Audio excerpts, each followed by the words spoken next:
Buenos días. Vamos a iniciar el webinar a las 11 en punto, así que vamos a esperar unos 5 minutitos antes de empezar. Vamos a estar hablando de inversión inmobiliaria en el contexto de la pandemia, todo lo que está pasando con el coronavirus y también con el contexto que ya teníamos en Chile de un estallido social. ¿Cómo afectan estas variables en el mercado inmobiliario? Vamos a hacer una pequeña prueba de audio y a ver si me pueden ayudar. Tienen ahí a la derecha abajo una opción de chat. ¿Me pueden comentar si se escucha bien? Sí, me dice Nicolás, ¿se escucha bien? Perfecto. ¿Y la pantalla se ve bien? Perfecto, Pablo, Matías, excelente. Se escucha bien, perfecto. ¿Y la pantalla también la pueden ver? ¿Sí? ¿Se ve la pantalla? Perfecto. Solo se ve una foto en la pantalla. A ver, vamos a compartir pantalla. Se debiera poder ver la presentación. A ver si me comentan ahora si es que ven la presentación. Ahora sí, perfecto. Perfecto. Listo, muchas gracias.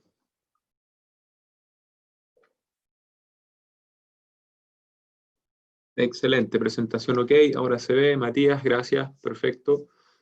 Vamos a esperar entonces unos minutitos y comenzamos.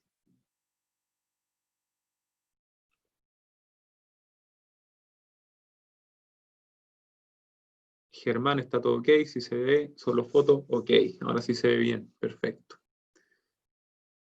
Bueno, durante la presentación voy a ir seguramente interactuando, así que van a poder usar el chat o también la sección de preguntas y respuestas. Si alguien quiere hacer alguna consulta específica, la puede hacer en el menú de preguntas y respuestas. ¿Ya? Así podemos ir separando con claridad cuáles son las preguntas que se van respondiendo y cuáles no. Hay un área especial para eso. ¿Todo ok, Cristian? Perfecto. Genial, muchas gracias por el feedback. Vamos a iniciar en unos minutitos más. Ya somos hartos las personas conectadas, 71 personas conectadas.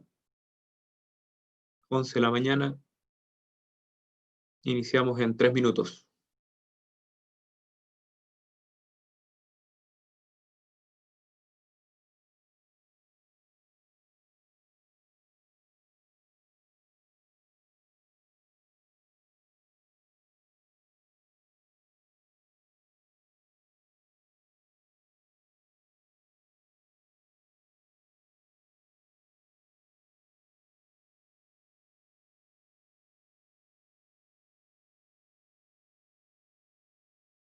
Hola Mauricio, genial. Se ve bien, se ve perfecto, excelente. Vamos a esperar los últimos minutos y comenzamos.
Hola Claudia, bienvenida.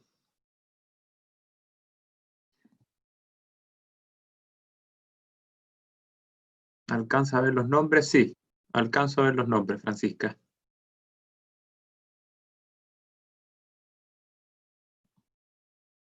Bueno, durante la presentación vamos a ir digamos, exponiendo toda la presentación y seguramente van a ir apareciendo algunas consultas. Vamos a dar algunos momentos de consulta para que tengamos fluidez durante la presentación y al final de la presentación vamos a dejar un espacio específicamente para contestar, digamos, todas las consultas que tengan. Gracias por el curso, dice Francisca. No, por nada. Seguramente te refieres al curso online. Perfecto. Sí, ahí estamos con un curso online vigente en estos días para también profundizar un poquito más en el análisis de una inversión inmobiliaria, en conocer un poquito más de este mundo que puede representar oportunidades interesantes, también peligros interesantes, y que por eso que es importante estar bien informado. Así que sí, justamente lo que hacemos es colaborar un poco con eventos como este para entregar información, para participar del diálogo también que hay respecto a esto. Vamos a ver que durante la presentación que en realidad lo que uno puede hacer es, digamos, tener una postura de análisis respecto de la inversión inmobiliaria, sacar conclusiones, vamos a ver distintas perspectivas. Así que bueno, vamos a estar seguramente 1 hora y media conectados. Al final vamos a dejar una sección de preguntas y respuestas. Así que perfecto. Felipe Espinosa pregunta, ¿cómo estás, Felipe? ¿Cuánto dura la presentación? Como 1 hora y media, más o menos. Quizás nos alarguemos un poquito más, dependiendo de las preguntas, podríamos quizás alargarnos un poco más, pero por ahí. Edgardo, bienvenido. Viviana, buenos días. Listo, entonces estamos ya, son las 11. Siempre partimos bien en punto. Este tipo de presentaciones de inversión inmobiliaria, siempre nos gusta la puntualidad en la inversión inmobiliaria porque realmente creemos que la inversión inmobiliaria y el tiempo van directamente relacionados. Entonces creemos que derrochar el tiempo es básicamente perder rentabilidad, incluso podríamos hacer el símil. Así que bueno, vamos a comenzar. Buenos días, Alejandro, Daniel, perfecto, bienvenido. Vamos a iniciar entonces. Si hay alguna consulta durante la presentación, las pueden ir haciendo en la sección de preguntas y respuestas. Si no las contesto de inmediato, las vamos a contestar al final sí o sí. Vamos a dejar también seguramente algunos espacios intermedios de interacción. Así que bueno, comenzamos. Vamos a mover esto un poquito más para allá. Perfecto. Bueno, vamos a hablar hoy día de inversión inmobiliaria en el contexto de pandemia y estallido social, ¿cierto? ¿Cómo afectan estos hitos que están ocurriendo tanto a nivel mundial como a nivel nacional en Chile? ¿Cómo afectan al mercado inmobiliario? ¿Cuáles son las variables que debiéramos poner nosotros ojo en analizar, digamos, para poder tomar buenas decisiones? Sobre todo en un contexto donde ya hemos visto los mercados bursátiles del mundo cayendo estrepitosamente. Entonces, lo que se pregunta el inversionista o quien tiene esa capacidad de ahorro mensual o quien tiene ese dinero ahorrado o quien incluso quiere aprovechar momentos de incertidumbre en su favor, es, bueno, ¿dónde me dirijo? ¿Qué hago? ¿Por dónde parto? ¿Cuáles son las variables que debo considerar? ¿Cuáles son los riesgos? ¿Cuáles son las oportunidades? De todo eso vamos a estar hablando hoy día durante la mañana. Así que, bueno, primero presentarme. Para los que no me conocen, mi nombre es Francisco Rocha. De profesión soy ingeniero civil eléctrico. Yo estudié en la Universidad de Concepción, soy de Concepción. Viví varios años en Santiago. A fin del año 2015 iniciamos empresa de inversión inmobiliaria. Digamos, somos la empresa Propital, estamos hoy día con oficinas en Concepción, con oficinas también en Santiago. Lo que hacemos justamente es prestar asesoría a personas que quieren invertir en el mercado inmobiliario. Nos encargamos de todo, partimos desde el análisis de una inversión, pasamos por la ejecución de la inversión y posteriormente por la administración de la inversión. Además tenemos una línea educativa que se llama Propital Academy, que es, digamos, nuestro brazo educacional, en donde impartimos seminarios como este, que son 100% gratuitos. También tenemos algunos cursos pagados que ya profundizan bastante más en el tema, así que, bueno, eso vamos a estar conversando hoy día. Antes de partir con el análisis concreto de lo que está pasando en el contexto mundial, con la pandemia y con el estallido social, quisiera, para un poco nivelar la cancha, y para que hablemos el mismo lenguaje durante la presentación, hablar de algunos conceptos fundamentales a entender en la inversión inmobiliaria, ¿ya? Lo primero es hacer referencia a estos 4 cuadrantes que popularizó mucho un autor que seguramente muchos de ustedes deben conocer, el señor Robert Kiyosaki, que hoy día ha dado mucho que hablar también. Los invito también a seguir en estos días a Robert Kiyosaki en su blog, porque hay harta información valiosa también ahí. Así que, bueno, mencionar los 4 cuadrantes que habla este señor Robert Kiyosaki, analista del mundo financiero, ¿cierto? Referente del mundo financiero también, y separa básicamente los ingresos de las personas en 4 fuentes, ¿ya? Y no hay más, o sea, hay 4 formas que las personas tenemos de generar dinero, ¿ya? Una de ellas es el empleo, ¿cierto? Vamos a hablar cómo también influye esta variable, qué es lo que está pasando con el empleo, qué es lo que va a pasar con el empleo. Esta es una de las formas de generar ingresos a través de un empleo, ¿cierto? Me contratan en una empresa, me pagan un sueldo. El autoempleo, que ya es similar al empleo, pero no trabajas para otro, sino que trabajas para ti mismo. Sin embargo, el ingreso sigue siendo proporcional al uso de tu tiempo, o sea, si no trabajas, no ganas nada, ¿cierto? Y si trabajas una cierta cantidad de horas, vas a ganar en proporción a esa cantidad de horas. Los negocios, como tal, que ya son fuentes de ingreso que no necesariamente dependen de tu tiempo, o de alguna manera dejan de ser ingresos lineales. A mayor envergadura del negocio, menos lineal es el ingreso, ¿cierto? Grandes negocios en los cuales sus fundadores ya hoy en día son 100% accionistas, o incluso fundadores que están muertos y sus familias siguen ganando dinero, el caso Steve Jobs, por ejemplo, grandes negocios en donde la fuente de ingreso no depende del tiempo de las personas. Y por último, las inversiones, que vamos a hablar ampliamente hoy día durante la presentación, ya son por definición el dinero trabajando para generar más dinero, ¿cierto? El dinero invertido en distintos instrumentos para generar más dinero, es decir, cero vínculo con el tiempo de las personas, ¿ya? No confundir lo que es un negocio con lo que es una inversión. Por ahí de repente hay personas que me preguntan, oye, voy a invertir en comprar una casa vieja, repararla y venderla, ¿cierto? Yo diría, ok, eso puede ser un buen negocio, pero no es una inversión como tal en la definición estricta de la palabra inversión, porque la palabra inversión quiere decir el dinero trabajando para hacer más dinero, sin involucrar tu tiempo. Así que bueno, dicho eso, veamos cuáles son algunos de los instrumentos de inversión que hoy día están disponibles en el mercado. Veamos cómo también algunos se han visto favorecidos, otros se han visto desfavorecidos, ¿cierto? Bueno, está la inversión inmobiliaria, que vamos a hablar bien al detalle durante la presentación, los depósitos a plazo, que básicamente no se han visto afectados en estos días porque son instrumentos de renta fija. O sea, las personas que tienen depósitos a plazo saben exactamente cuánto va a rentar su capital al momento de tomar el depósito a plazo. No hay una rentabilidad variable. Uno sabe de antemano, yo invierto hoy en un depósito a plazo y sé exactamente cuánta plata voy a tener de aquí a X cantidad de tiempo más. El contra, digamos, los depósitos a plazo es que la rentabilidad es muy bajita. De hecho, muchas veces esa rentabilidad ni siquiera logra vencer la inflación. Hablamos de un 3% anual promedio, ¿cierto? Un depósito a plazo. Y la inflación más o menos está en torno a ese valor también, por tanto un depósito a plazo en realidad no está incrementando tu patrimonio, sino que más bien está, con suerte, manteniendo el poder adquisitivo de tu dinero.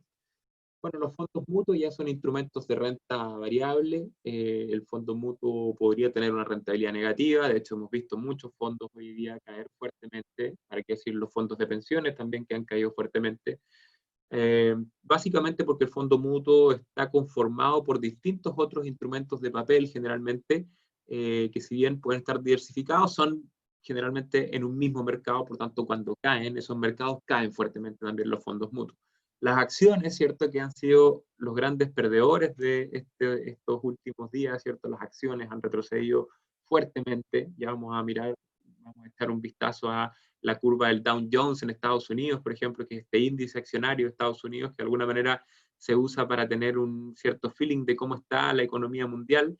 Ha retrocedido del orden de un 40%, y si bien ha tenido un cierto rebote con ciertas noticias que han dado también en Estados Unidos, se manifiesta una tendencia bajista por lo menos por un tiempo. Surgen ahí también oportunidades, sí, pero también hay que mirar con lupa porque no es simplemente hacer el análisis de decir voy a ir a comprar acciones ahora que están en el suelo porque estoy seguro que van a subir en un tiempo más. No es tan sencillo, vamos a verlo también un poco de eso. Los commodities, las materias primas, ¿cierto? Hemos visto también que coincidió esta pandemia mundial con toda una revuelta que había con los países árabes, ¿cierto? Propietarios mayoritarios del petróleo en el mundo, entonces se juntan un poco esas dos variables. El petróleo hoy día está en el suelo, el orden de los $25 el barril, en un contexto donde en algún momento estuvieron en 100, $130. Los ETF, que son instrumentos futuros, ¿cierto? Básicamente son instrumentos bastante especulativos, instrumentos de papel, vamos a ver también, que también se han visto afectados, los bonos ya más a nivel corporativo, inversiones de gobierno, instrumentos de papel también, que respaldan otros instrumentos. Las divisas, ojo con las divisas, ahí hay mucha especulación alrededor de las divisas, básicamente qué economía está manejando las crisis de mejor manera, su moneda tiende a fortalecerse y las economías que manejan de peor manera tienden a debilitarse.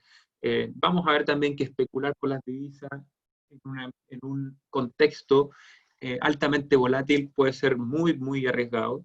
Sí pueden generarse ciertas oportunidades, pero son básicamente para las personas que han dedicado su vida a estudiar los mercados desde el punto de vista técnico, desde el punto de vista fundamental, y por lo tanto, en mi opinión personal, no recomiendo entrar a especular con las divisas a menos que seas realmente una persona experta en el análisis fundamental y técnico de los mercados.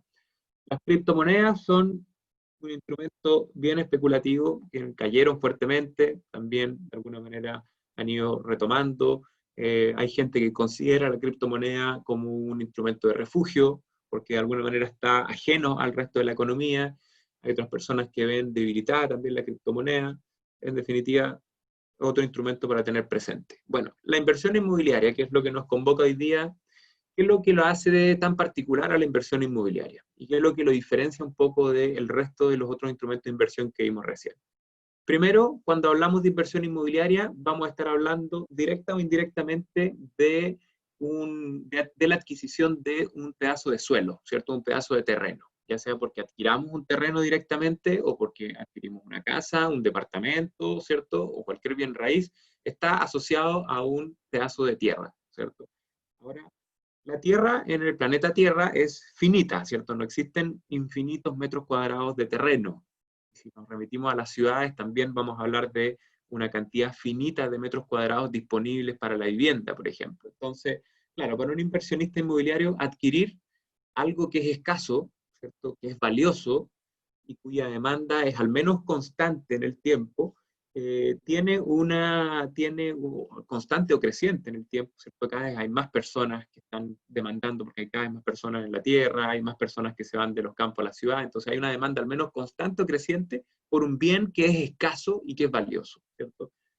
Para el inversionista inmobiliario, por supuesto, es súper interesante, porque cualquier cosa que yo pueda adquirir cuya demanda es constante o creciente y cuyo valor intrínseco es valorable, digamos, o sea, tiene un uso real en el mundo, es interesante, porque la tendencia a largo plazo respecto del precio debiera ser al alza, ¿cierto? Eso es válido no solamente para el suelo, sino que es válido para cualquier bien de consumo que tenga una demanda constante o creciente y que represente un valor para el mercado. Cualquier cosa que yo adquiera que sea escasa va a tender a subir su precio en el tiempo.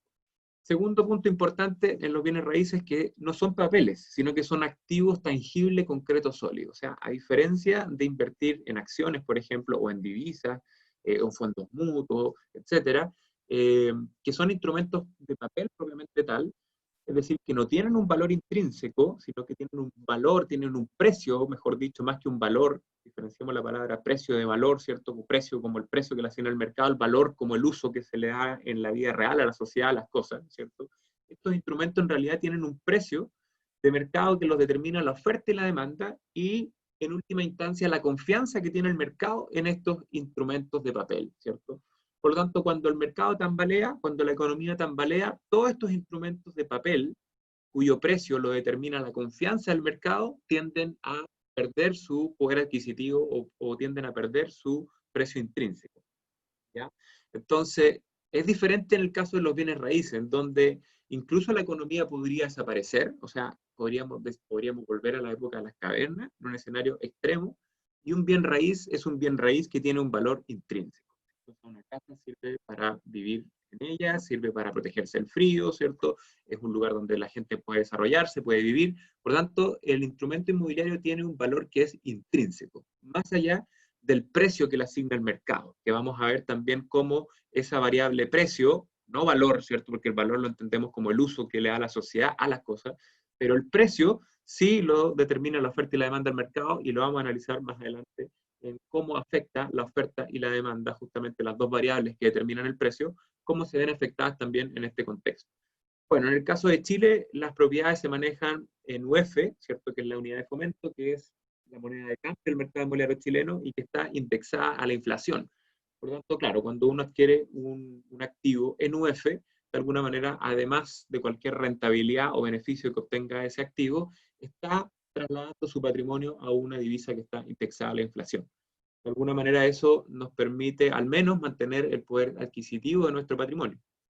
Por otro lado, el mercado inmobiliario ha estado históricamente en auge, ¿cierto? Más allá de crisis que han habido en la historia en los mercados inmobiliarios, específicamente, por ejemplo, la crisis subprime en Estados Unidos, que fue una crisis específicamente del mercado inmobiliario, donde retrocedió muchísimo los precios de la vivienda, cayeron a un 40%, 50% de los precios de mercado que tenía el mercado de Estados Unidos en ese momento. La verdad es que con el tiempo las propiedades han retornado a sus máximos históricos en la gran mayoría de los lugares. Hay lugares donde no, donde se demoran mucho más los procesos, y por eso que hay que mirar siempre las cosas con lupa y no hablar de generalidades. Lo macro nos sirve para entender los conceptos globales, pero después debemos al momento de tomar decisiones a analizar lo micro, ¿cierto? Analizar lo que está pasando específicamente en el lugar donde estoy evaluando invertir. Entonces, independientemente de los altos y bajos que ha tenido el mercado inmobiliario, la tendencia a largo plazo siempre ha sido al alza. Y el motivo por el cual el mercado inmobiliario siempre tiende al alza es justamente este punto número uno que yo mencionaba acerca de la escasez del suelo, ¿cierto? Como tú tienes un bien que es demandado y que es escaso, que es limitado, la tendencia a largo plazo siempre va a ser al alza. Lo que hace que a veces el precio suba o baje tiene que ver con la especulación que tienen el mercado respecto del precio. Pero el valor intrínseco sabemos que tiene una tendencia al alza en el largo plazo, ¿ya? Y de alguna manera el precio tiende a ajustarse al valor intrínseco tarde o temprano, ¿ya? Lo que se conocen como las burbujas inmobiliarias o como las burbujas en general en los mercados, tienen que ver con la separación que existe entre el precio y el valor, ¿cierto? Cuando el precio empieza a escaparse demasiado del valor real de las cosas, se empiezan a formar las burbujas. ¿Qué es lo que pasa cuando revienta una burbuja? Que el precio tiende a ajustarse al valor intrínseco de las cosas, ¿ya? Lo vimos también con el Bitcoin hace algún tiempo atrás. El precio del Bitcoin había ido a las nubes, y resulta que el valor intrínseco del Bitcoin, que si bien tiene un valor intrínseco porque tiene un uso real para la sociedad, ¿cierto? Estaba lejos de ese valor intrínseco, al menos hoy en día, de compararse con el precio que tuvo el Bitcoin en su momento. Y por eso que cuando explota la burbuja del Bitcoin, el precio del Bitcoin se tiende a acercar al valor intrínseco del Bitcoin, ¿ya? Lo mismo puede ocurrir con distintos otros mercados, para cualquiera sea el instrumento. Bueno, un dato, los grandes inversionistas prefieren el mercado inmobiliario, uno lo puede ver en los grandes fondos de inversión, grandes patrimonios, grandes riquezas, prefieren el mercado inmobiliario, o al menos dejan un gran porcentaje de su cartera de inversión en el mercado inmobiliario, justamente por las características de robustez y de resiliencia. Por ahí leí el otro día en un término de un blog especializado, hablaban de la resiliencia del mercado inmobiliario. Justamente esas características hacen de que los grandes patrimonios decidan poner gran parte de su cartera en el mercado inmobiliario. Bueno, incrementa tu patrimonio, ¿cierto? Es un seguro de vida, de alguna manera tener una propiedad es un seguro de vida. Incluso en Chile, literalmente es un seguro de vida cuando uno adquiere una propiedad con crédito, porque por ley el crédito hipotecario tiene que ir con un seguro de gravamen y con un seguro de incendio y uno de terremoto. Entonces el de gravamen es literalmente un seguro de vida. Y por último, te otorga tiempo y libertad, ¿sí? En la medida que nosotros logremos generar ingresos a través de nuestras propiedades, de alguna manera vamos a ir comprando tiempo también, y en última instancia libertad.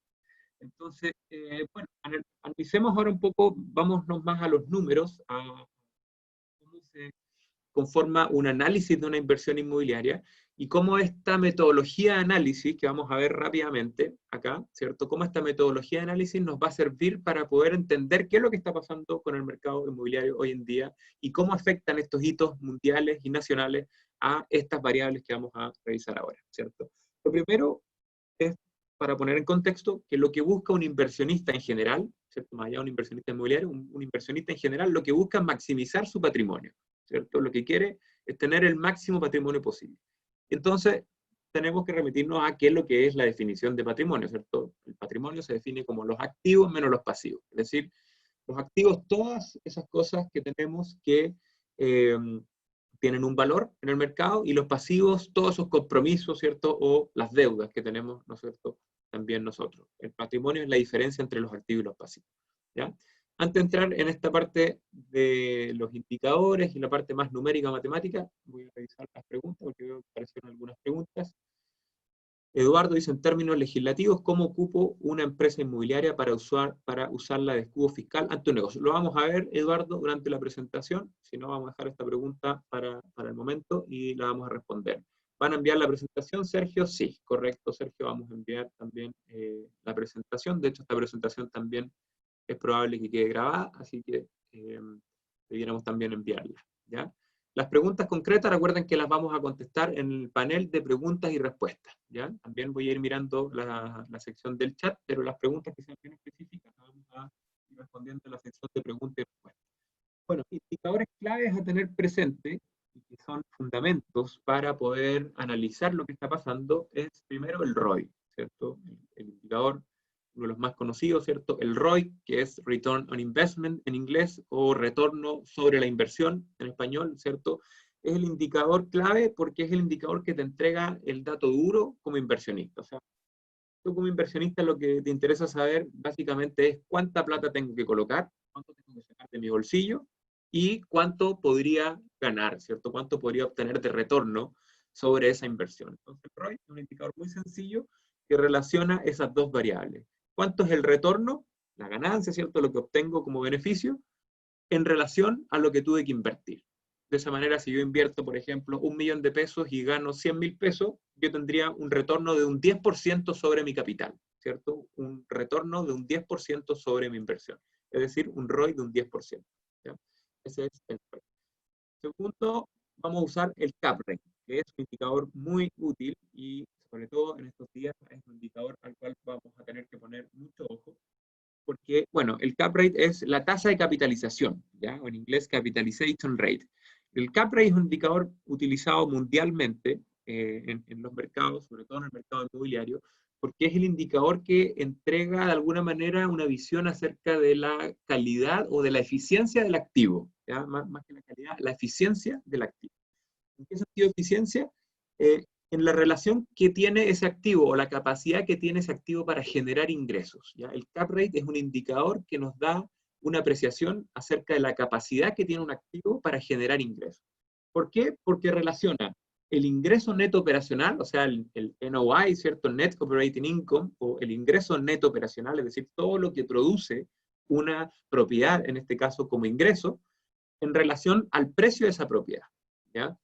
Entonces, el cap rate, de alguna manera, relaciona cuánto genera de ingreso una propiedad en relación al precio de la propiedad. Por lo tanto, si yo digo, esta propiedad tiene un cap rate de un 5%, por ejemplo, lo que estoy diciendo es que esa propiedad al año genera un 5% en ingresos de lo que cuesta, ¿ya? De alguna manera, genera un 5% de ingreso en relación a lo que cuesta. Entonces, así podemos analizar distintos mercados y uno puede decir, oye, el mercado en Estados Unidos, en X estado, tiene un cap rate de un 8%. Entonces, ¿qué información obtengo yo cuando alguien me dice el mercado tiene un 8%? Lo que entiendo es que las propiedades en ese lugar se arriendan a un 8% de su valor anualmente, ¿ya? Básicamente, ese es el cap rate. Así que bueno, vamos a ver una típica curva de valorización de una inversión, ¿ya? Esto puede ser, por ejemplo, en la compra durante la construcción de una propiedad, o puede ser en comprar una propiedad en entrega inmediata y que después, con el tiempo, la propiedad va a tener una apreciación. ¿Ya? Esto puede ser X cantidad de tiempo, aquí para el ejemplo lo podemos considerar en 20 meses, si lo queremos tirar más a largo plazo, por ejemplo, esta misma curva la quisiéramos extrapolar a largo plazo, podríamos poner una curva con altos y bajos acá, en donde pueden haber grandes bajones, como pasó en la crisis subprime, después retornar máximo histórico. En definitiva, esta es una curva de comportamiento del mercado inmobiliario, de la tendencia de comportamiento del mercado inmobiliario.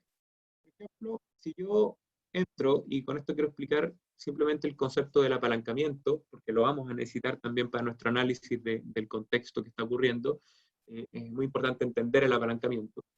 Si yo entro en una inversión, por ejemplo, en 2000 UF, ¿ya? X moneda, 2000 UF, 2000 dólares, lo que sea, 2000 UF, y después de un tiempo esta propiedad cuesta 2200 UF, yo tengo una ganancia de capital de 200 UF. ¿Ya? Ojo con ese término de ganancia de capital, ¿cierto? Es decir, yo no he puesto dinero en mi bolsillo, pero sí mi patrimonio se ha incrementado porque mis activos aumentaron de valor, ¿cierto? Pasaron de 2000 UF a 200 UF. Entonces, la pregunta que uno se hace aquí es, en relación al ROI, ¿cuánto tuve que invertir, o sea, cuánto tuve que poner yo de mi bolsillo para ganar esas 200 UF en mi patrimonio? Para incrementar esas 200 UF en mi patrimonio, ¿qué es lo que tuve que hacer? ¿Cuánto tuve que invertir? ¿Ya? Si yo invierto al contado, es decir, si yo pago las 2000 UF de una sola vez, ¿cierto? En cash, mi ROI sería en este caso de un 10%, ¿cierto? El ROI sería un 10% porque yo obtengo 200 UF en relación a las 2000 UF que tuve que invertir de mi bolsillo, ¿ya? Ahora, diferente es la situación cuando yo tengo apalancamiento, es decir, cuando invierto solamente en el pie o doy un pago, un pequeño porcentaje de la propiedad sale de mi bolsillo y el otro gran porcentaje de la propiedad sale de un crédito hipotecario, por ejemplo. Entonces, si yo, en este ejemplo, hubiese invertido solo dando el 10% del valor de la propiedad, es decir, 200 UF, y las otras 1800 UF las pone el banco, el retorno sobre mi inversión, el ROI, ¿cierto?, de esta inversión sería de un 100%. ¿Por qué? Porque gano 200, habiendo tenido que poner de mi bolsillo solamente 200 UF en este caso. ¿Ya? ¿Por qué? Porque el banco pone las otras 1800. Entonces, eso es muy importante a entender porque de alguna manera nos hace ver de que el retorno sobre mi inversión no necesariamente depende de la rentabilidad del activo. Ojo con eso que acabo de decir, ¿cierto? Muy importante a tenerlo presente, es lo que vamos a ver más adelante.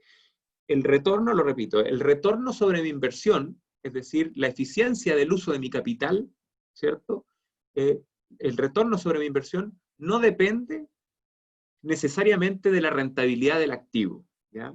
Depende también de si yo fui apalancado o no. Aquí vimos, por ejemplo, de que tuvimos un ROI de un 100% en relación al pago al contado, que yo tenía un ROI de un 10%, o sea, mi capital lo había hecho rendir solamente en un 10%. Incluso si yo comparo dos inversiones, en la primera donde pago al contado y gano 200, incluso si la comparo con una segunda inversión en donde yo ganara, por ejemplo, solamente 100, en vez de que esto subiera 100, es decir, el activo tuvo una rentabilidad de un 50% menos, ¿cierto? O sea, invertí en un activo que tuvo una rentabilidad de un 50% menos. El hecho de ir apalancado hace que yo tenga un ROI, en ese caso un 50%, porque si yo gano 100, habiendo invertido solo 200, tengo un ROI de un 50%, ¿cierto? 100 dividido 200, eso es un 50%, o sea, tengo un ROI de un 50%. Es decir, comparo las dos inversiones y en una tuve un ROI de un 10% pagando al contado, con un activo que tuvo una rentabilidad el doble que en el segundo ejemplo.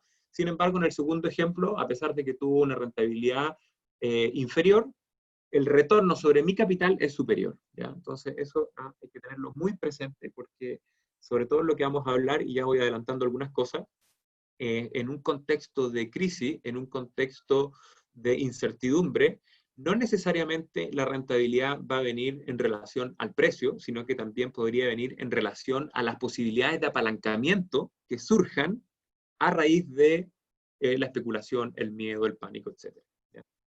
Bueno, esto simplemente no voy a entrar muy en detalle respecto a esto, pero simplemente quisiera hacer referencia a que cuando uno entra en una inversión inmobiliaria con crédito, con apalancamiento, tiene básicamente tres fuentes de incremento del patrimonio. Uno es la ganancia de capital o la plusvalía de largo plazo que vamos a tener, ¿cierto? El flujo, que tiene que ver con ese diferencial que existe entre el arriendo y todos mis demás compromisos que tenga, dividendo, cuota del crédito, etcétera, es lo que va quedando en tu bolsillo, ¿cierto? El flujo es otra fuente de incremento del patrimonio.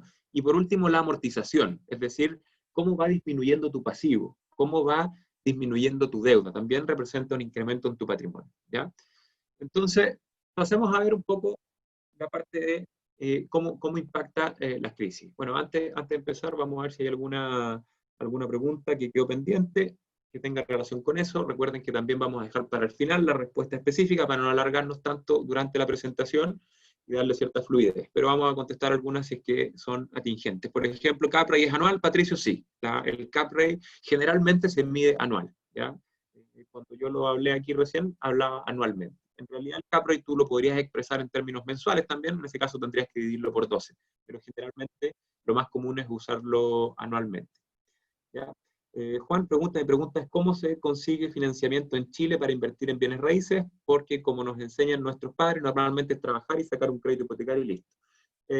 Juan, también lo vamos a responder más adelante. De todas maneras, la banca en Chile tiene ciertos requisitos, ciertos mínimos que necesitas para poder adquirir o acceder a un crédito hipotecario. Ya tienes que tener un cierto ingreso, ya podemos dar más detalle de cómo hacen los bancos para calcular hasta cuánto podrían prestar, cuáles son los criterios de evaluación de riesgo, ¿ya? Pero bueno, veamos, a ver, parece que aparece otra pregunta más.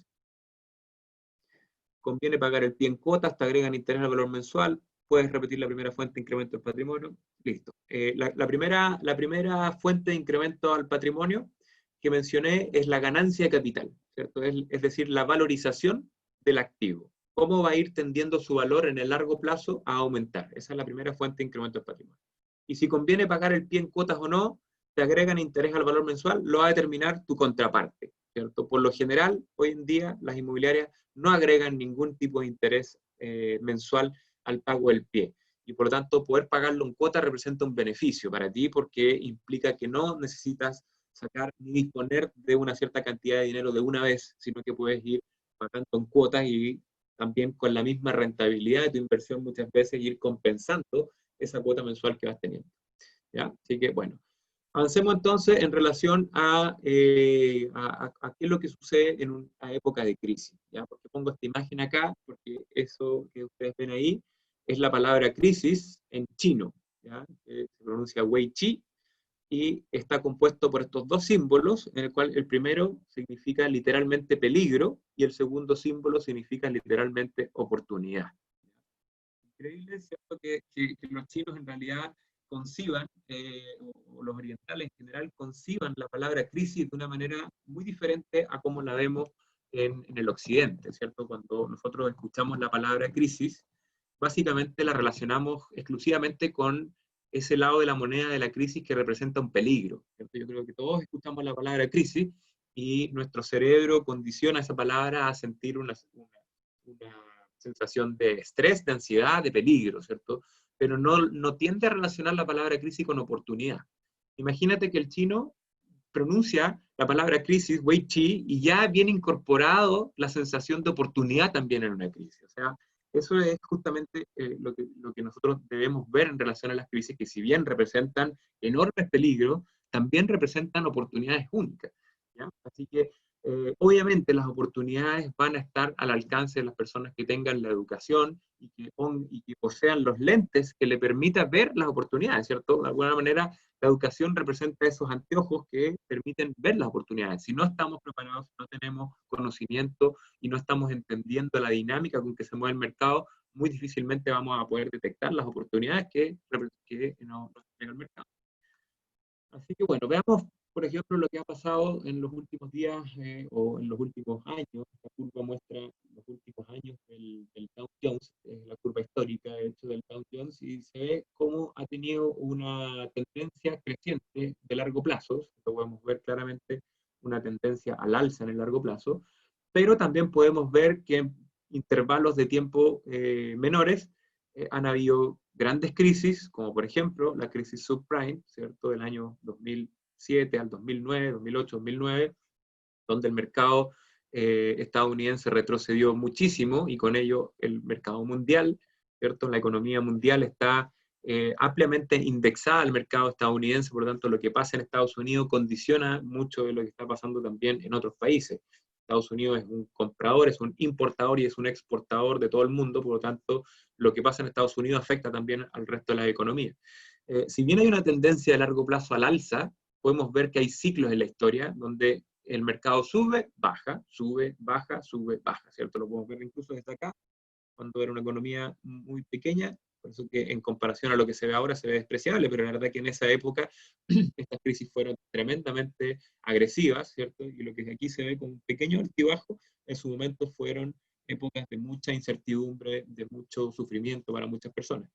Entonces, la curva del Dow Jones representa un alto, un bajo, un alto, un bajo, un alto y un gran bajo, ¿cierto? Y ahora un gran alto y un gran bajo, ¿cierto? Y probablemente esta tendencia va a seguir así durante mucho tiempo, a menos que exista una reestructuración completa de todo el sistema económico que nos rige hoy en día. O sea, algo bastante utópico, o al menos en el corto plazo, básicamente imposible. Entonces, esta tendencia de las crisis y de las alzas en los mercados y después las bajas repentinas y bruscas en los mercados es algo que no es nuevo, se viene dando en toda la historia de la humanidad y en realidad es algo con lo que debiéramos aprender a convivir, y más allá de mirar las cosas con peligro, con estrés, con miedo, más bien debiéramos tratar de usar todos nuestros esfuerzos para poder estar preparados para algo que es inminente de que ocurra en un momento u otro, ¿ya? Entonces, eso como primer comentario. Segundo, dejar esta curva que muestra los precios de la vivienda en Chile en comparación con las remuneraciones, ¿ya? Si se fijan, hace muchos años esto estaba bastante a la par, ¿cierto? Pero la tendencia en los últimos años y la tendencia de largo plazo, no solamente en la economía chilena, sino que en las economías del mundo, es que las propiedades tiendan a subir su precio mucho más rápido de lo que suben en el poder adquisitivo de las personas. O sea, las remuneraciones, los ingresos de las personas suben mucho más lento de lo que suben los precios de las viviendas, ¿ya?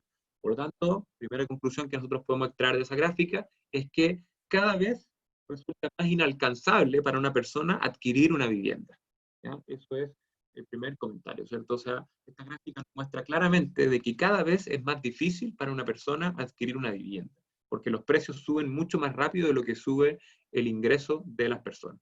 Si bien han habido crisis, y aquí se pueden ver también grandes bajones, y uno puede ver el precio de la vivienda, y aquí uno se pregunta ¿por qué retrocedió el precio de la vivienda en estos años? Los dejo ahí 5 segundos para pensar por qué retrocedió el precio de la vivienda en estos años, ¿ya? Y por qué retrocedió también, bueno, aquí no se alcanza a ver, pero se alcanza a ver, venía de acá atrás, esto fue la crisis subprime, ¿cierto? Altos y bajos, el mercado fluctúa. Aquí este gran retroceso que vino en el 2015-2016 del precio promedio tuvo que ver con el efecto del IVA, de la incorporación del IVA en el mercado inmobiliario, ¿cierto? Cuando se estableció de que a partir del 2016 el mercado inmobiliario iba a tener que pagar IVA, hubo muchas personas que adelantaron su compra y por eso que vino un alza muy fuerte en estos últimos meses del año 2015, y como las personas adelantaron sus decisiones de compra, la demanda por compra bajó también fuertemente del orden de un 40% durante el año 2016. Pero después nuevamente el mercado se estabilizó, ¿cierto? El precio tuvo una tendencia a acoplarse con el valor, que mencionábamos al principio, y por lo tanto nuevamente ha ido retornando máximos históricos, ¿cierto? Lo que va a pasar de aquí en adelante, 2020 en adelante, lo vamos a ir analizando, vamos a ir compartiendo perspectivas y vamos a ir sacando conclusiones al respecto. Esta imagen la dejo aquí un poco para transmitir algo que sucede en todos los mercados inmobiliarios del mundo y que la gráfica anterior nos dejaba muy claro que ha sucedido en el mercado chileno, y uno puede revisar las gráficas en otras economías y se dar cuenta que tienen la misma tendencia a que las propiedades se tienden a ser cada vez más caras, y por lo tanto las propiedades, quienes son los dueños de las propiedades, empiezan a irse cada vez más arriba, ¿cierto? Cada vez más arriba. ¿Quiénes son los dueños de las propiedades en un determinado mercado? Lo va a determinar esta curva, ¿cierto? Cuando yo estoy en este lugar de la curva y el poder adquisitivo de las personas permite a la gran mayoría de las personas adquirir vivienda, resulta que las personas, los dueños de las propiedades van a estar divididos uniformemente en toda esta pirámide económica, ¿cierto? Esta pirámide económica representa de alguna manera la acumulación del poder adquisitivo, ¿cierto? Aquí viven muchas personas que tienen un ingreso menor a $3.000 en este ejemplo. Después está la clase media, donde hay menos personas que acá, ¿cierto? Y después la clase alta, donde hay menos personas y acumulan gran parte del capital. Cuando tú tienes una curva como esta y estás en este sector, las propiedades están repartidas más o menos uniformemente en toda la pirámide, ¿cierto? En la medida que nosotros nos empezamos a alejar y empezamos a avanzar en esta curva, es decir, empieza a pasar el tiempo y las propiedades se hacen cada vez más caras en relación al poder adquisitivo de las personas, resulta que las propiedades empiezan a irse de la parte baja y empiezan a irse hacia la parte alta de la pirámide, ¿ya? Eso lo podemos ver nosotros a todas luces en mercados consolidados hoy en día, como por ejemplo el mercado en ciudades grandes como Barcelona, como Manhattan, ¿cierto? Nueva York, Estados Unidos, como Shanghái, como gran parte de Singapur, ¿cierto? Es decir, en la medida que las economías se van consolidando, el poder adquisitivo se va concentrando, ¿cierto? Esto podrá parecernos bien o mal, no quiero entrar en ningún tipo de apreciación política, simplemente estoy describiendo cómo funciona el sistema económico mundial. El poder adquisitivo tiende a ir acumulándose en la parte superior de la pirámide y las propiedades tienden a ir acumulándose también en la parte superior de la pirámide, ¿ya? Ahora, ¿qué va a pasar con todas estas personas o qué está pasando con todas estas personas que ya no están pudiendo adquirir una vivienda?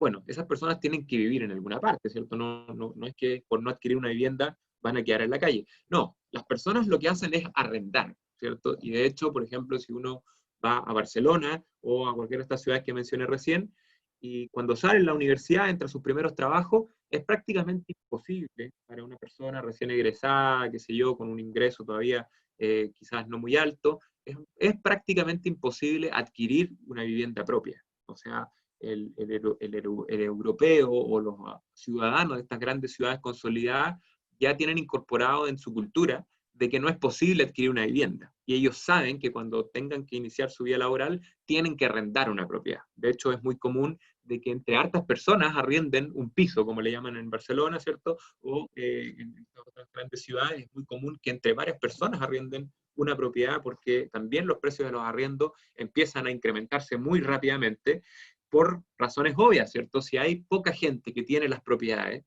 y hay una enorme cantidad de personas que tienen que arrendar propiedades, es decir, hay una enorme demanda por arriendo de propiedades, ¿qué es lo que va a pasar con el valor de los arriendos, con el precio de los arriendos? Va a tender a subir, ¿cierto? O sea, no hay nada en el mundo que se escape a el efecto de fijación de precios que lo determina aquí en la quebrada del Ají, la oferta y la demanda, ¿cierto? Por tanto, si yo tengo una oferta que es limitada y tengo una demanda que es enorme, el precio va a subir, ¿ya? Eso va a pasar en cualquier mercado no regulado, ¿cierto? Por cierto, que siempre también puede haber una regulación que deje fuera la ecuación de la oferta y la demanda, pero el libre mercado, lo natural es que la oferta y la demanda determinen los precios. Por lo tanto, en este efecto que vimos recién de tendencia de los mercados a ir separándose del poder adquisitivo de las personas, el precio de la vivienda, ir haciéndolo cada vez más inalcanzable, tiene un primer efecto de aumento en la demanda de arriendo, ¿cierto? Porque al no poder adquirir, las personas tienen que arrendar. Un fuerte incremento en la demanda de arriendo. ¿Qué es lo que sucede cuando hay un fuerte incremento en la demanda de arriendo? Hay un aumento en los precios de los arriendos, ¿cierto? La única forma de que un precio de arriendo retrocediera a pesar de un incremento en la demanda es que hubiese una excesiva oferta de arriendo, ¿ya? Que también podría pasar, donde hay una excesiva oferta de arriendo y una demanda de arriendo que, si bien creciente, no alcanza a compensar la oferta y por lo tanto ahí habría un retroceso en el precio de los arriendos. Por eso que tampoco los precios de los arriendos son una línea recta hacia arriba, ¿cierto? Hay fluctuaciones, a veces el mercado cae en sobreoferta, después rápidamente se ajusta porque se equipara con la demanda, los precios se estabilizan, después la demanda supera el mercado de la oferta, por lo tanto los precios tienden a subir, y ahí vamos con el alto y bajo de la curva. Por ejemplo, acá se puede ver una curva que también es muy interesante de analizar, porque muestra la comparación entre los precios de las propiedades en Estados Unidos y los arriendos de las propiedades, ¿ya? El rojo son los precios de las propiedades, ¿sabes? O sea, el mercado de la compra de propiedades, la demanda, la oferta y la demanda de compra de propiedades de adquisición, ¿cierto? Y la curva azul muestra la demanda y oferta de los arrendatarios, ¿cierto? El mercado del arriendo. O sea, de alguna manera la curva roja nos puede mostrar cómo han ido aumentando los precios de las propiedades en Estados Unidos desde el año 88 hasta el año 2019. Aquí se puede ir viendo claramente la tendencia al alza a largo plazo. O sea, lo primero que podemos identificar es que ambos mercados tienen una tendencia al alza a largo plazo. ¿Ya? Eso es lo macro, la tendencia al alza a largo plazo. Después vamos a ir viendo los ajustes del mercado, lo que mencionaba, a veces se caen sobre oferta, después déficit y va subiendo, bajando el precio, sigue esta tendencia. Aquí se puede ver el boom inmobiliario en Estados Unidos, producto de los créditos subprime, ¿cierto? Recuerden que la crisis subprime en Estados Unidos se produce por efecto de los créditos subprime, que básicamente eran créditos con un filtro de riesgo muy bajo. O sea, básicamente lo que pasó en esos años en Estados Unidos, se puede ver aquí en la curva desde el año más o menos 2004 en adelante, es que los bancos empezaron a prestar dinero a los ciudadanos estadounidenses, básicamente sin hacer ningún filtro.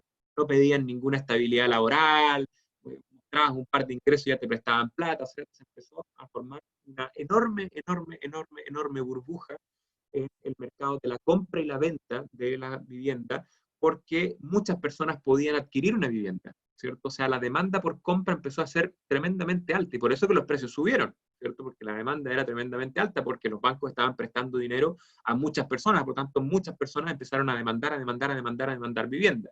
Por eso que se ve aquí un despegue del precio de la vivienda, y después viene lo que ya conocemos como la crisis subprime, en donde las personas ya no pudieron hacerse cargo de los pagos de los dividendos, y ya las personas empezaron a tener dificultades para comprar vivienda, los bancos restringieron su acceso al crédito y la demanda por vivienda empezó a bajar fuertemente, ¿cierto? Hasta el año 2012 más o menos, y nuevamente después empezaron a incrementarse, pero con una fuerte caída que duró un par de años. Entonces, si se fijan, hay dos mercados que, digamos, parecieran a veces estar unidos, pero que son independientes y que muchas veces incluso son opuestos, ¿ya? Si te fijas, ¿qué es lo que pasó con el mercado del arriendo en esa época? El mercado del arriendo prácticamente no se vio afectado. De hecho, acá se ve que hay una tendencia al alza en los precios de los arriendos básicamente constante. Entonces, claro, un poco pasa el efecto que mencionábamos recién de que cuando las personas en esta época dejan de poder adquirir las viviendas, fíjate lo que pasa acá, mira, hay un retroceso fuerte acá y aquí hay un aumento en el precio incluso. Entonces, ¿qué es lo que pasaba en ese momento? Las personas no podían adquirir vivienda, pero tenían que vivir en alguna parte y empieza a aumentar la demanda por arriendo. Entonces, hay que tener muy claro que son dos mercados diferentes. Uno es el mercado de la compra de las viviendas, otra es el mercado de los arriendos, ¿ya? Y cómo se comunican estos dos mercados y cómo es la dinámica entre esos dos mercados es fundamental. Variables, sé que están haciendo algunas preguntas por ahí, como digo, para no perder la fluidez y llegar a los tiempos, vamos a contestarlas todas al final, así que si no quieren que se les olviden, dejen las preguntas ahí nomás, las vamos a leer todas al final. Bueno, variables claves en tiempos de crisis, entonces, de acuerdo a lo que hemos mencionado a lo largo de la presentación, ¿cierto? Debiéramos enfocarnos en la oferta y en la demanda, ¿cierto? Como primeras variables clave a observar en tiempos de crisis es qué va a pasar con la oferta y qué va a pasar con la demanda. Y ahora además sabemos que tenemos que hacer la diferencia entre qué es lo que va a pasar con la oferta y la demanda en el mercado de compra de propiedades y qué va a pasar con la oferta y la demanda en el mercado de arriendo de propiedades, ¿cierto? Vamos a separar esas dos cosas para ver con claridad qué pasa en cada uno de los mercados. Segundo o tercero, el precio, ¿cierto? Que básicamente va a ser un efecto de estas dos variables. La oferta y la demanda, de alguna manera, van a determinar el precio. Por lo tanto, también vamos a estar mirando qué pasa con el precio, entendiendo ahora también de que vamos a hablar del precio de las propiedades y el precio de los arriendos, como dos cosas separadas. Bueno, las facilidades de pago, vamos a también ver cuál es el efecto que tiene, ya sea el incremento de la oferta o el incremento de la demanda o la baja de la oferta o baja la demanda, ya vamos a analizar qué es lo que va a pasar, pero esto que pase aquí, qué efectos va a tener en las facilidades de pago y por lo tanto en la rentabilidad de nuestro capital. Lo vimos en la primera lámina, ¿cierto? Que la rentabilidad sobre nuestro capital no necesariamente tiene que ver siempre con el precio, sino que tiene que ver con las facilidades de pago o con las posibilidades de apalancamiento. Por ahí me preguntaban recién, ¿me conviene pagar el pie en cuota? Bueno, desde el punto de vista del ROI sí, porque mi inversión es más baja, o va siendo paulatina, ¿cierto? Por lo tanto, en X punto del tiempo yo me paro y la verdad que ha salido a mi bolsillo no todo el capital y hasta ese momento tengo una cierta rentabilidad, por lo tanto tengo un retorno sobre mi inversión más alto. Entonces, las facilidades de pago son una variable a investigar muy importante en épocas de incertidumbre porque podrían a lo mejor verse reflejadas las oportunidades en esta variable y no necesariamente en esta variable. ¿Ya? Eso es lo que vamos a analizar más. Bueno, el acceso a crédito, ¿cierto? También hay que analizar qué va a pasar con el acceso a crédito, entendiendo de que el acceso a crédito o el apalancamiento tiene un efecto muy notorio en nuestro ROI, en nuestro retorno sobre la inversión. Entonces, analizar qué va a pasar con la banca también es fundamental.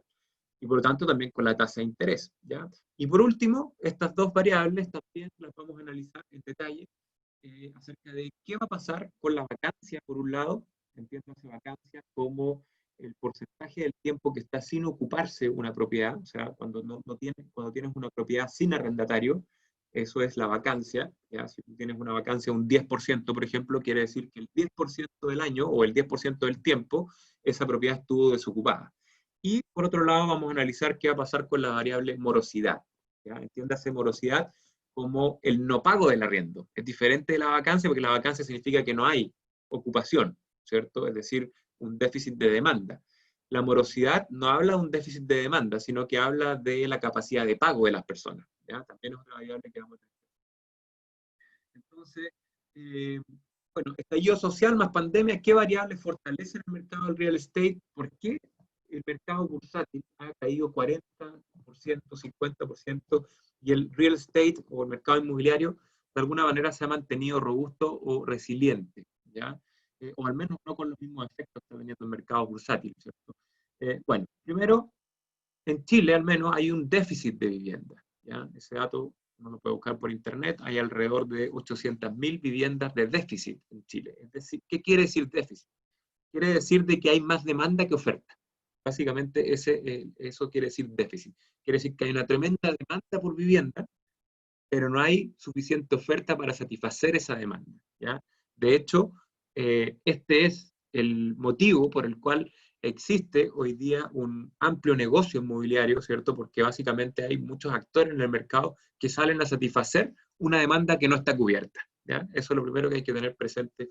En Chile existe un déficit de vivienda, ¿ya? Hay una demanda latente y hay una oferta que es limitada. Segundo punto, la bolsa en picada, ¿cierto? ¿Por qué la bolsa en picada debiera fortalecer el mercado inmobiliario, o al menos ese efecto? ¿Ya? Recordemos que el mercado inmobiliario de alguna manera es el producto de un montón de variables, ¿ya? Pero lo que estamos haciendo aquí es aislar distintas variables y ver si esa variable empuja al mercado inmobiliario hacia al alza o hacia la baja, ¿ya? El déficit de la vivienda en Chile por sí solo empuja hacia el alza, ¿cierto? Porque hay una demanda creciente y una oferta limitada.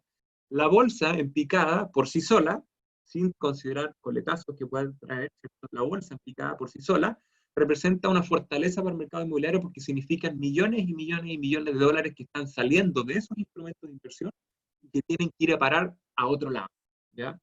No necesariamente todo va a ir a parar al mercado inmobiliario, de hecho no todo va a ir a parar al mercado inmobiliario, pero una parte de ese dinero que está saliendo de la bolsa está yendo a parar al mercado inmobiliario, ¿ya? Por cierto, también que parte de ese dinero que está saliendo de la bolsa está yendo a parar a los commodities, está yendo a parar a los depósitos a plazo, está yendo a parar a otros instrumentos de inversión, criptomonedas, ETF, etcétera, ¿cierto? Por cierto, también van a quedar algunos en las cuentas corrientes de las personas. Entonces, significa salida de un mercado y entrada a otro mercado, ¿ya? Por cierto que un porcentaje de ese dinero va a ir a parar al mercado inmobiliario. Ahora, ojo cuando dije de que una parte de ese dinero va a ir a parar a las cuentas corrientes de las personas. Hay que tener súper claro, sumamente claro, que cuando uno tiene un dinero en su cuenta, ese dinero está invertido, ¿ya? Uno nunca tiene un dinero, digamos, sin invertir. ¿Ya? Algunas personas dicen, no, es que yo prefiero tenerlo en la cuenta corriente, no lo quiero invertir porque todavía no sé muy bien lo que va a pasar. Ok, pero hay que tener claro que cuando ese dinero está en tu cuenta corriente, está invertido en tu divisa local, ¿cierto? Eso es lo que estás invirtiendo en pesos, por ejemplo, o invirtiendo en dólares, dependiendo dónde estés, ¿cierto? Vas a estar invirtiendo en tu divisa local. Por tanto, cuando tú tienes el dinero en tu cuenta, ese dinero también tiene una cierta rentabilidad, que puede ser positiva o puede ser negativa. ¿Ya? Por ejemplo, si tú tienes 1.000.000 de pesos en tu cuenta corriente en este momento, y dejas ese 1.000.000 de pesos en tu cuenta corriente durante un año, la rentabilidad de tu capital va a ser del orden de un menos 3%. ¿Ya? Esa es la rentabilidad que tiene tu dinero en el momento que está en tu cuenta corriente. ¿Por qué más o menos un menos 3%? Porque más o menos eso es la inflación anual. ¿Ya? Si ocurriera por algún motivo una inflación de un 10%, entonces la rentabilidad de tu capital sería de un menos 10%. O sea, el poder adquisitivo de ese 1.000.000 de pesos que tú tienes en tu cuenta se reduciría en un 10%. Es decir, podrías comprar un 10% menos cosas de las que podías comprar antes. ¿Ya? Eso es lo primero que hay que tener súper claro. Por lo tanto, lo que vamos a buscar como inversionista es dónde vamos a ir a buscar la máxima rentabilidad para evitar ese menos 10%, ¿cierto? Para idealmente obtener una rentabilidad positiva, ¿cierto? Pero incluso poder soportar una rentabilidad negativa, pero que sea menos negativa de lo que sería en otros lados, ¿ya? Ojo con eso, porque, por ejemplo, menciono el caso de Dinamarca. No sé si algunos de ustedes vieron en las noticias o han leído por ahí, que en Dinamarca se están manejando, al menos hasta hace unas semanas atrás, se manejaban tasas de interés negativas en los créditos hipotecarios, ¿ya? Y en los créditos en general. O sea, aquí en Chile más o menos las tasas de interés están del orden del 4%, 3, algo por ciento, ¿cierto?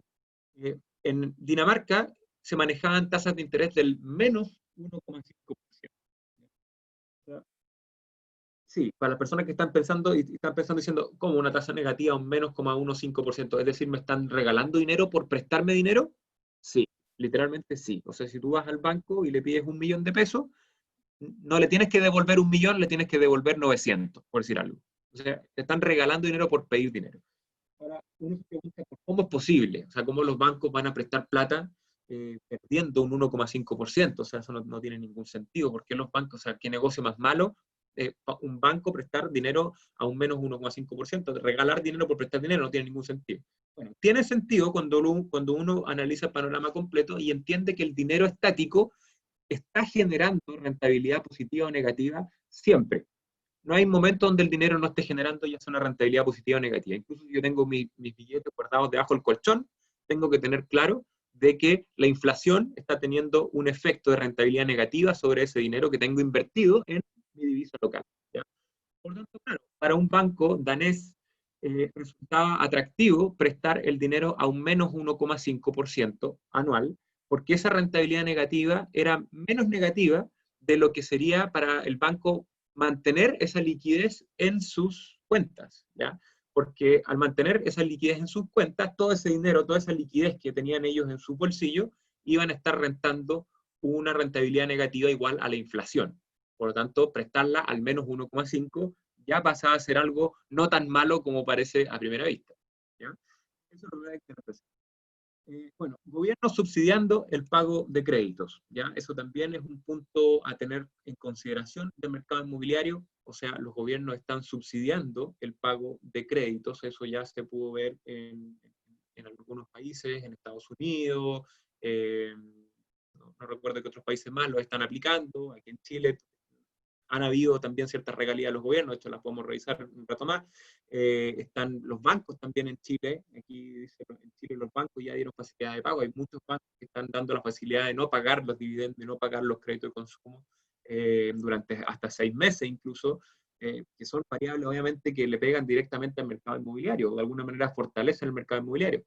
Y también hace poquitos días se salió ya como noticia, digamos, personas que de alguna manera veníamos analizando el mercado, ya teníamos claridad de esta situación, pero ahora ya salió oficialmente en las noticias de que se iba a existir un fortalecimiento en los subsidios, tanto para la compra como para el arriendo de las propiedades. Es decir, el gobierno está de alguna manera fomentando el subsidio para la compra de la vivienda.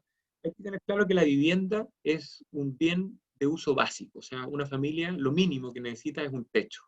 Por lo tanto, el Estado, que tiene la obligación de velar por el bienestar de la sociedad, siempre va a poner los ojos muy rápidamente en la vivienda. Si el Estado detecta que hay un problema para las personas para arrendar una vivienda o para comprar una vivienda, el Estado se mete la mano al bolsillo y subsidia tanto la compra como el arriendo, ¿ya? Hoy en día existen en Chile subsidios tanto para la compra como para el arriendo, ¿ya? De hecho, aquí hago una breve descripción de cómo funciona el subsidio para el arriendo en Chile.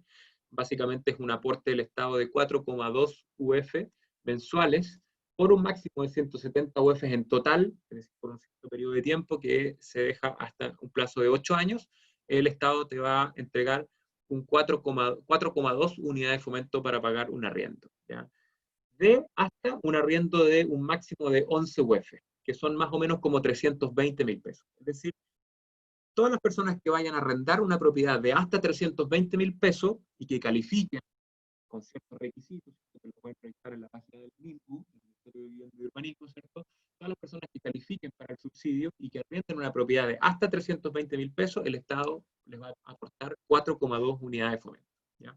Ahora, analizándolo desde la perspectiva del inversionista inmobiliario, si tú tienes en tus propiedades que vayas a arrendar hasta en 320.000 pesos, es decir, hasta en 11 UF, y encuentras un arrendatario sujeto a subsidio, de alguna manera tienes una gran certeza de pago, porque 4,2 UF de ese pago de arriendo van a venir no del bolsillo del arrendatario, sino que van a venir del bolsillo del gobierno, ¿ya? Eso es para tenerlo también presente.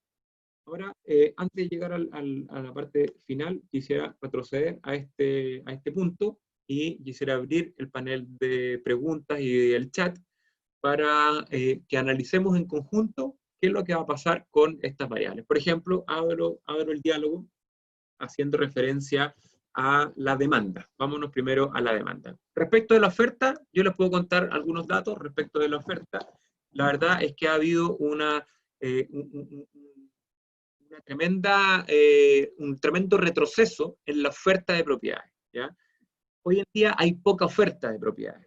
Eso se venía arrastrando en Chile, incluso antes del estallido social, y con el estallido social más aún, se hizo retroceder la oferta. ¿Por qué retrocede la oferta en épocas de incertidumbre? Porque imagínate una inmobiliaria que va a iniciar un proyecto de segunda vivienda, por ejemplo, porque está apostando a que la gente de las ciudades, en realidad, los fines de semana se iba de vacaciones al litoral, o se iba de vacaciones al mar, a la cordillera, entonces iba a iniciar un proyecto de segunda vivienda, por ejemplo, o un proyecto mixto de primera y segunda vivienda en ciertos lugares.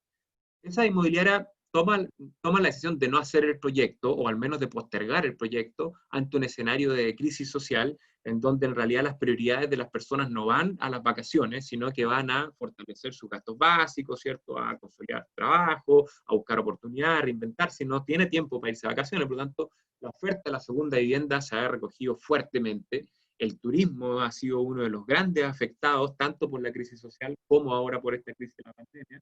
Muchos hoteles en grandes problemas, ¿cierto? El turismo en general en el suelo, producto de la pandemia evidente, la gente no va a salir de vacaciones en un contexto como este. Ya nosotros además lo habíamos visto en el contexto del estallido social, también había una reducción en el turismo, y por lo tanto la oferta de propiedades, al menos en la segunda vivienda, prácticamente se fue a cero, ¿cierto? O a un valor muy bajo.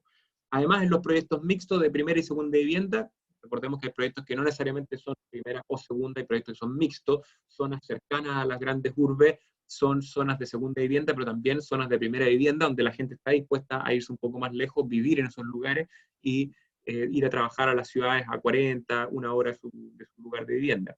Por lo tanto, por ese sector del mercado inmobiliario hay un retroceso fuerte en el mercado de la oferta, ¿ya? Seguramente proyectos de alto valor también han ido disminuyendo su oferta, porque, de nuevo, las personas están priorizando otras cosas, y además porque hoy día además se venía viviendo una cultura diferente en las personas. Muchos hablan de la cultura millennial, ¿cierto? Es cierto, las personas hoy día están cada vez menos enfocadas en comprarse la vivienda propia. Hoy día las personas de la generación millennial, ¿cierto?, están más pensando en viajar, en salir a conocer, en disfrutar experiencias, en educarse, en aprender, y la vivienda, que en algún momento de la historia fue un sueño para muchas personas y una meta de vida a alcanzar, la verdad que hoy día ya no es tan así. Hoy día al adquirir la vivienda propia, ese concepto vivienda propia, ya ha perdido la relevancia que tenía hace algunos años atrás. Entonces, se conjugan varias tendencias a nivel mundial, esta tendencia que ya venía por naturaleza a disminuir la necesidad por la compra de una vivienda propia, ¿cierto? Se combina con un contexto de estallido social en Chile y se combina ahora con un contexto de crisis por el coronavirus en el mundo. ¿Ya? Entonces, el efecto de la oferta es que ha ido disminuyendo. Ahora, respecto a la demanda por compra, ¿qué es lo que creen ustedes que sucede en una época de incertidumbre económica? ¿Qué es lo que pasa con la demanda por compra? Y ahí voy a abrir el chat y voy a abrir el panel de preguntas y respuestas para interactuar. Cuando se trata de una pregunta específica, la vemos en el chat, en el panel de preguntas y respuestas. Cuando se trata de dar una opinión o interactuar, lo vemos en el chat. ¿Ya? ¿Qué es lo que va a pasar? ¿Qué es lo que va a pasar entonces con la demanda? ¿O qué esperan ustedes que debiera pasar con la demanda en un escenario de incertidumbre? Con la demanda por vivienda.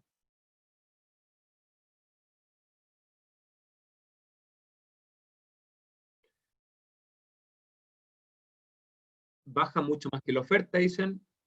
Se frena la demanda, debería descender. Nadie quiere comprar, debería haber un descenso. Las personas dejan de invertir, dicen por ahí, baja.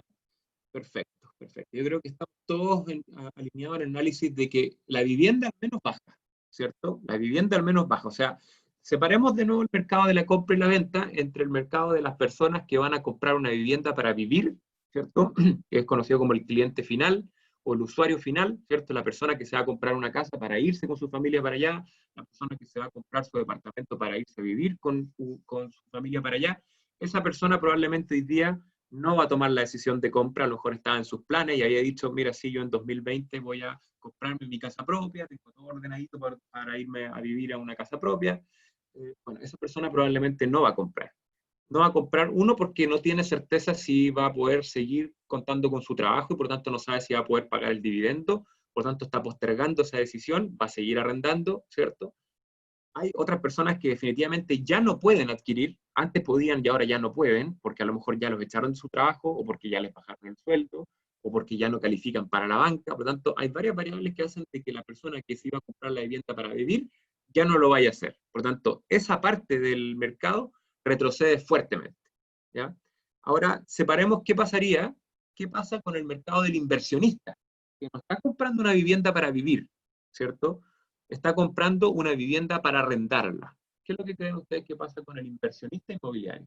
Pensemos en el inversionista hormiga, es decir, la persona de a pie, ¿cierto?, que se compra algunas propiedades para ponerlas en arriendo, y también pensemos en los grandes fondos de inversión que compran edificios completos para ponerlo en arriendo. ¿Qué es lo que pasa con el inversionista inmobiliario? Para los inversionistas hay más demanda porque se refugian en las propiedades, dice Janet, subirá la demanda en arriendo, ven una oportunidad en el mercado. Perfecto. Opiniones en común también respecto a esta segunda consulta, ¿cierto? Pareciera que estamos de acuerdo en que el inversionista puede ver oportunidades, va a haber a lo mejor un instrumento de refugio, vimos algunas compensaciones de los gobiernos, de los bancos, ciertas regalías, entonces el mercado inmobiliario pareciera ser a lo mejor atractivo para un inversionista que va a recibir todos estos beneficios de todos estos esfuerzos que están haciendo los gobiernos y los bancos para fortalecer un mercado, y por otro lado va a ser poseedor de ese bien de consumo que va a ser altamente demandado hoy en día, que son las viviendas para arriendo, ¿cierto? Si yo poseo una vivienda para arriendo y sé que hay mucha gente que no está comprando, sé que voy a tener una alta demanda de arriendo, ¿cierto? Por lo tanto, efectivamente, lo más lógico, ¿cierto?, es que el inversionista inmobiliario no disminuya su demanda por compra, sino que incluso pueda verse fortalecida. Ahora, los precios de las propiedades lo determinan tanto esa porción del mercado que está comprando la vivienda para comprársela para él, para vivir, ¿cierto? Como el inversionista inmobiliario que está comprándola para arrendarla. Los precios de las propiedades no distinguen si son compradas para arrendarlas o para comprarlas para vivir. Los precios de las propiedades van a variar en relación a la oferta y a la demanda, simplemente. Sabemos que la oferta es limitada y que ha ido retrocediendo fuertemente en este último tiempo.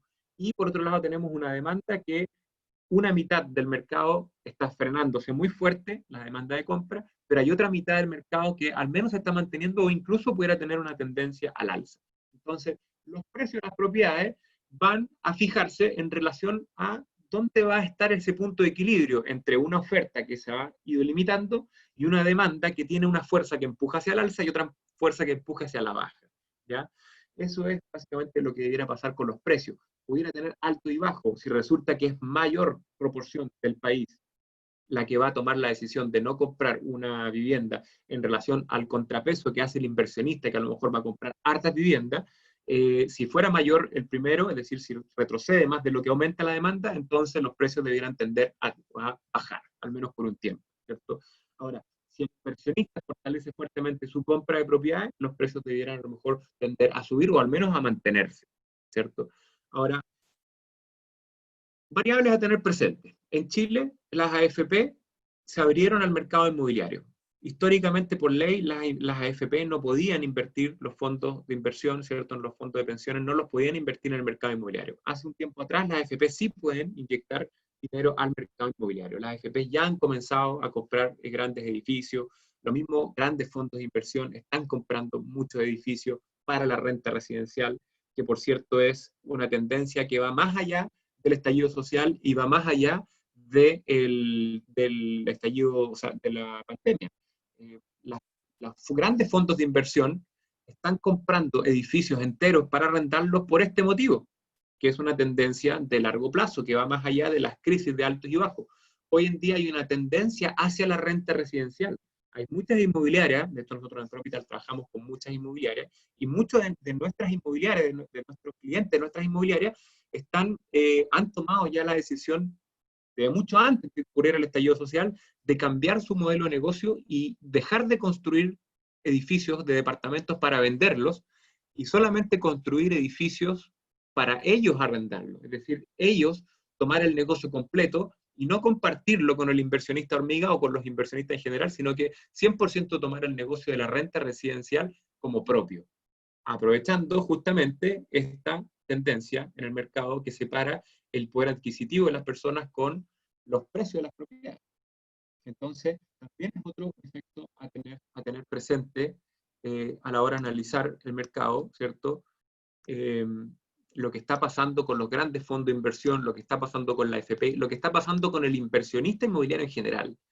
El último evento de la Cámara Chilena de la Construcción, en el cual tuvimos la oportunidad de asistir y exponer, el evento se titulaba De propietario a inversionista. Esto mucho antes del estallido social, por cierto. Ese evento se llamaba, el título de ese evento se llamaba, un evento con 400 personas que asistieron, se llamaba De propietario a inversionista. Es decir, ya de alguna manera se venía leyendo con mucha claridad que el mercado está traspasándose del propietario final, ese millennial que ya no quiere comprarse la vivienda propia, ¿cierto?, al inversionista que está detectando una oportunidad en el mercado por un fuerte incremento en el mercado del arriendo, en una demanda del arriendo, ¿cierto? Y de alguna manera ver ahí una oportunidad de generar ingresos o de maximizar su patrimonio.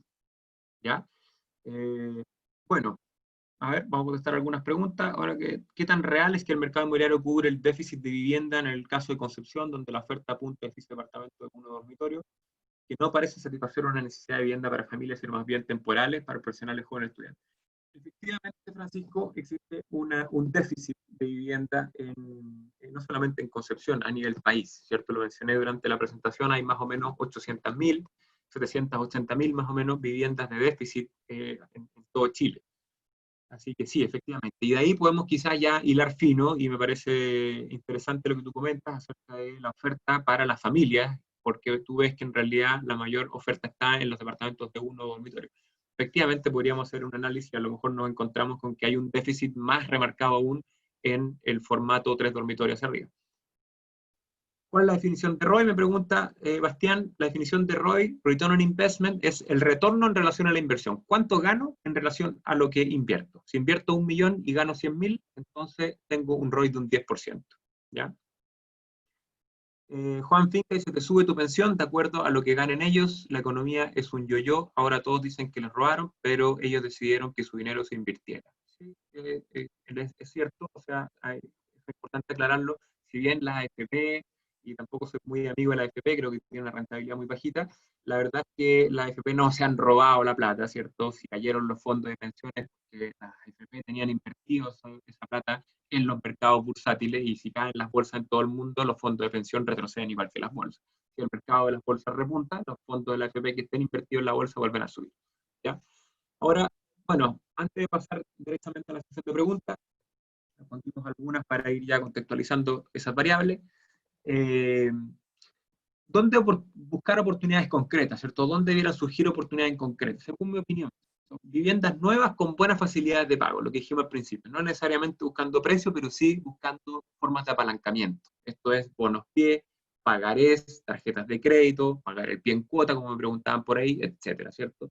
Y tener ojo de que sean zonas de alta demanda de arriendo del segmento medio, ¿ya? Por lo tanto, por ejemplo, no voy a tomar una decisión de comprar una vivienda en una zona turística para rentarla por Airbnb, por ejemplo. A lo mejor no es el mejor momento para hacerlo, ¿cierto? Donde hay una incertidumbre enorme alrededor del mundo del turismo, probablemente no va a ser el lugar donde voy a invertir. Por eso yo decía, hay que mirar el mercado inmobiliario con lupa, y por eso que tenemos la lupita aquí, ¿cierto? Porque en realidad no basta con decir qué es lo que va a pasar con el mercado inmobiliario en general. Hay que ver el detalle. Es qué va a pasar con el mercado de la segunda vivienda, qué va a pasar con el mercado de la primera vivienda, y dentro del mercado de la primera vivienda, qué va a pasar con el cliente final, el usuario, y qué es lo que va a pasar con el inversionista, y qué es lo que va a pasar con los diferentes segmentos. ¿Qué pasa con el segmento de 8.000 UF hacia arriba? ¿Qué pasa con el segmento de 5.000 entre 5.000 y 8.000 UF? ¿Qué pasa con el segmento entre 1.500 y 2.500? ¿Qué es lo que pasa con el 2.500? O sea, cada mercado pudiera tener una reacción diferente. Entonces yo les hago la consulta, por ejemplo, ¿qué pasa con el segmento de entre las 1.500 y las 2.500 UF? ¿Cierto? ¿Qué pasa con el segmento de las 1.500 y las 2.500 UF? Pensémoslo un poquito en relación a todo lo que hemos visto ahora durante la presentación. ¿Qué pasa con el mercado de vivienda entre 1.500, primera vivienda, entre 1.500 y 2.500 UF? ¿Cierto? ¿Dónde está ubicado el usuario de esa propiedad? Pensemos en la pirámide económica. ¿Dónde está ubicado el usuario de la propiedad de 1.500 a 2.500 UF? ¿Cierto? Probablemente por acá, ¿no es cierto? Probablemente por acá. ¿Qué pasa con ese usuario? No con el inversionista todavía. ¿Qué pasa con el usuario del 1.500 o 2.500 UF?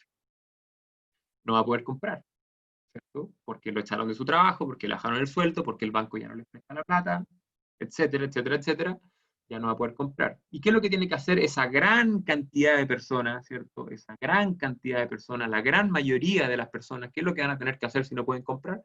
Van a tener que arrendar, ¿cierto? Por lo tanto, ¿qué debiera pasar con la demanda de arriendo en ese segmento? Debiera probablemente subir, ¿ya? Ahora, ¿qué es lo que pasa con la morosidad? Y por eso volvemos aquí, ¿cierto? Dijimos, analizamos la demanda de arriendo, ¿qué pasa con la vacancia entonces? Probablemente la vacancia debiera disminuir, ¿no es cierto? Y ahí a lo mejor nos encontramos con algo un poquito, poco, digamos, que no nos hubiésemos imaginado, ¿cierto? Poco intuitivo. La vacancia debiera disminuir en ese segmento. Si nos vamos a una propiedad en el mar, segunda vivienda, 5.000 UF para rentarla por Airbnb, la vacancia seguramente se nos va a ir a las nubes. En el segmento de 1.500 a 2.500, habitacional, zona consolidada, zona urbana, probablemente la vacancia disminuye. Pero ¿qué pasa con la morosidad? ¿Qué creen que pasa con la morosidad? Probablemente la morosidad, ¿cierto? Sube, dice por ahí Alejandro, ¿cierto? Va a tender, aumenta, Francisca, exactamente, ¿cierto? Fijan, son cosas de bastante sentido común. Si, simplemente lo que uno debe hacer a la hora de tomar una decisión de inversión es darse el tiempo a analizar las variables una por una, ¿cierto? Tratar de entender eso en el contexto global y cómo está cambiando los distintos sectores del mercado, tomar una lupa y no simplemente generalizar e irse a los mercados específicos, ¿cierto? Sabemos que la morosidad va a aumentar porque las personas van a tener menos estabilidad laboral, hay muchas personas que van a echar su trabajo. Por lo tanto, si tú eres inversionista inmobiliario, probablemente te va a interesar comprar una propiedad del segmento de las 1.500 o 1.500 UF, porque de alguna manera vas a poseer un activo para poder arrendárselo a esa gran cantidad de personas que van a arrendar, pero sí vas a tener muy presente de que el filtro de ese arrendatario va a tener que ser muy riguroso, porque hay un alto riesgo a que ese arrendatario no pueda pagar. Por lo tanto, vamos a buscar arrendatarios con buenos ingresos, ¿cierto? Con buena estabilidad, etc. Entonces, de alguna manera, así se va conformando un enmarañado de buenas decisiones que tienen que ver con distintos tipos de cosas. Morosidad de arrendatario, pero no puede pagar. Exacto, exacto, perfecto. Exactamente, la morosidad debiera subir. Y la morosidad también debiera analizarse en su justa proporción, porque hoy en día, para que se hagan una idea, la morosidad es del orden del 1 o 2%. Eso es lo normal de morosidad, que entre un 1 y un 2%, incluso menos, 0, algo por ciento, deje de pagar el arriendo. inclusive si esa morosidad se duplicara, se cuadruplicara, se quintuplicara, estaríamos hablando de morosidades del orden de un 5%, de un 6%, ya si fuera una catástrofe de morosidad, sería un 10%, que eso ya es el infierno de la morosidad, un 10%. Piensa que un 10% es 1 cada 10 arrendatarios no paga. O sea, en un edificio de 100 departamentos, 10 están no pagando. Eso es una locura de alto. Entonces, ok, la morosidad también se debe considerar dentro de nuestro análisis de rentabilidad, ¿ya? Y de hecho acá, les voy a mostrar rápidamente, una de las herramientas que nosotros usamos para realmente poner esto en su justa medida y tampoco dejarse llevar por el pánico, ni tampoco dejarse llevar por la sobreconfianza, ¿cierto? Nosotros podemos aquí estimar, por ejemplo, aquí vemos 3 propiedades de 2.000 UF, en las cuales uno da un pie de un 10%, una inversión 18 millones, qué sé yo, analizamos los créditos, etcétera, y podemos aquí ver los flujos anuales.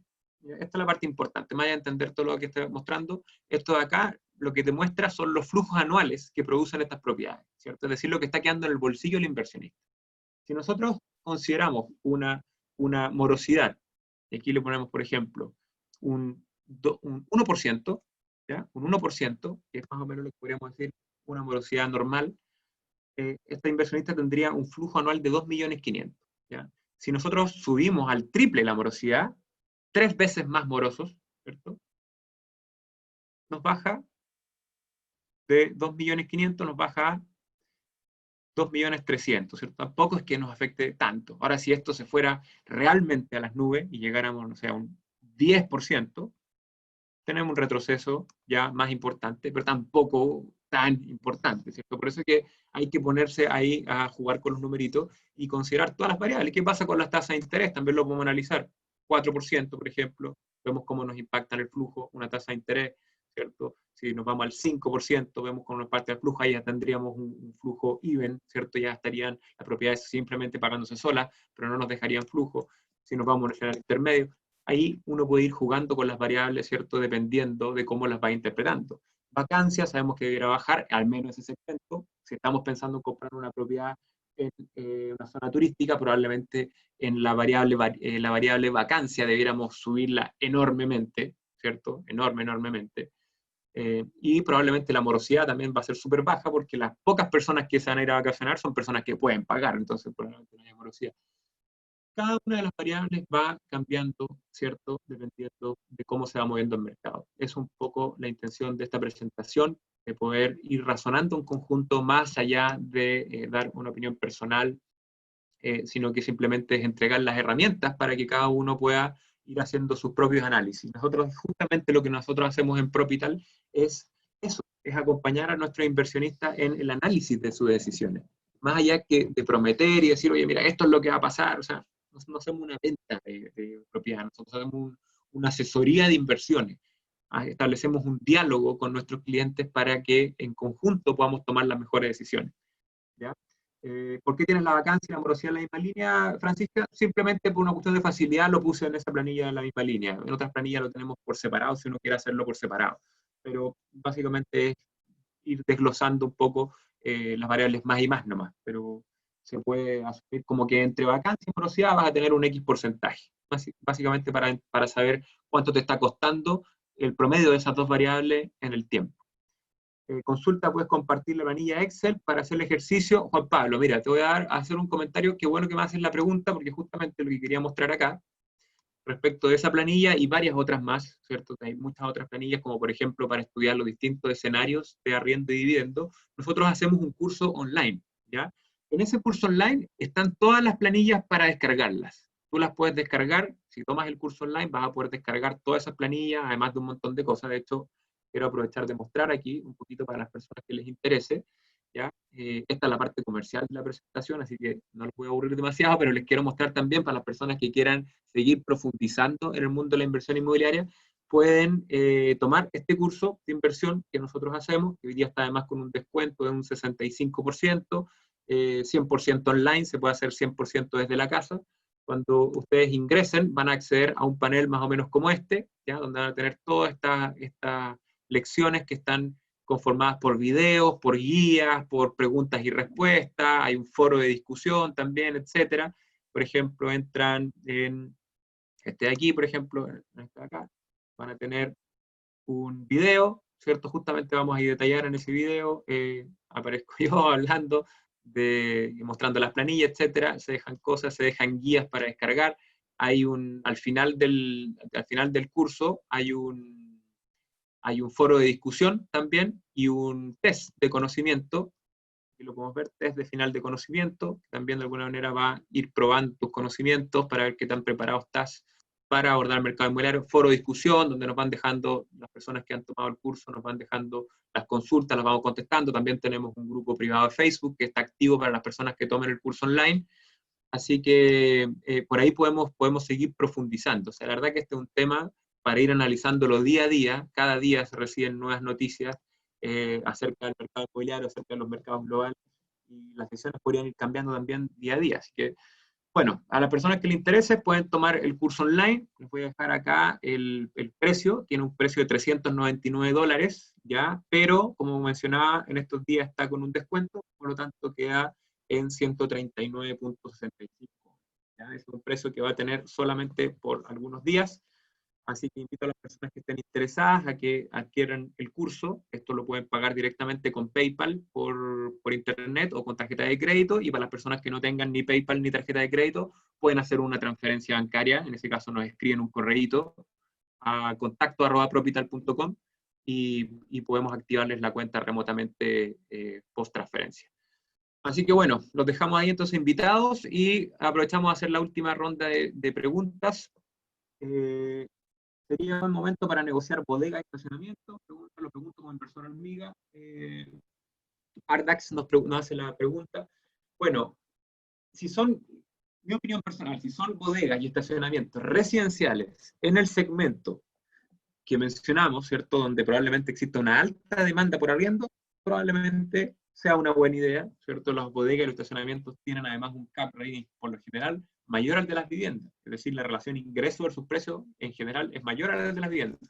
Entonces ya per se son una buena idea para invertir, pero de nuevo hay que hacer el análisis muy al detalle de dónde vamos a comprar ese estacionamiento, esa bodega. Porque si nos vamos a un sector, podemos a veces equivocarnos por una cuadra. Es un poco lo que quiero transmitir. A veces pensamos que en esta cuadra es lo mismo que comprar en la esquina al frente, pero resulta que las condiciones son totalmente diferentes, te cambiaste de segmento y resulta que justo ese segmento con la crisis se vio tremendamente afectado, versus que el de la cuadra al frente no solamente no se vio afectado, se vio potenciado. Entonces, a veces hay que tomar la decisión analizando súper al detalle el lugar donde vamos a invertir.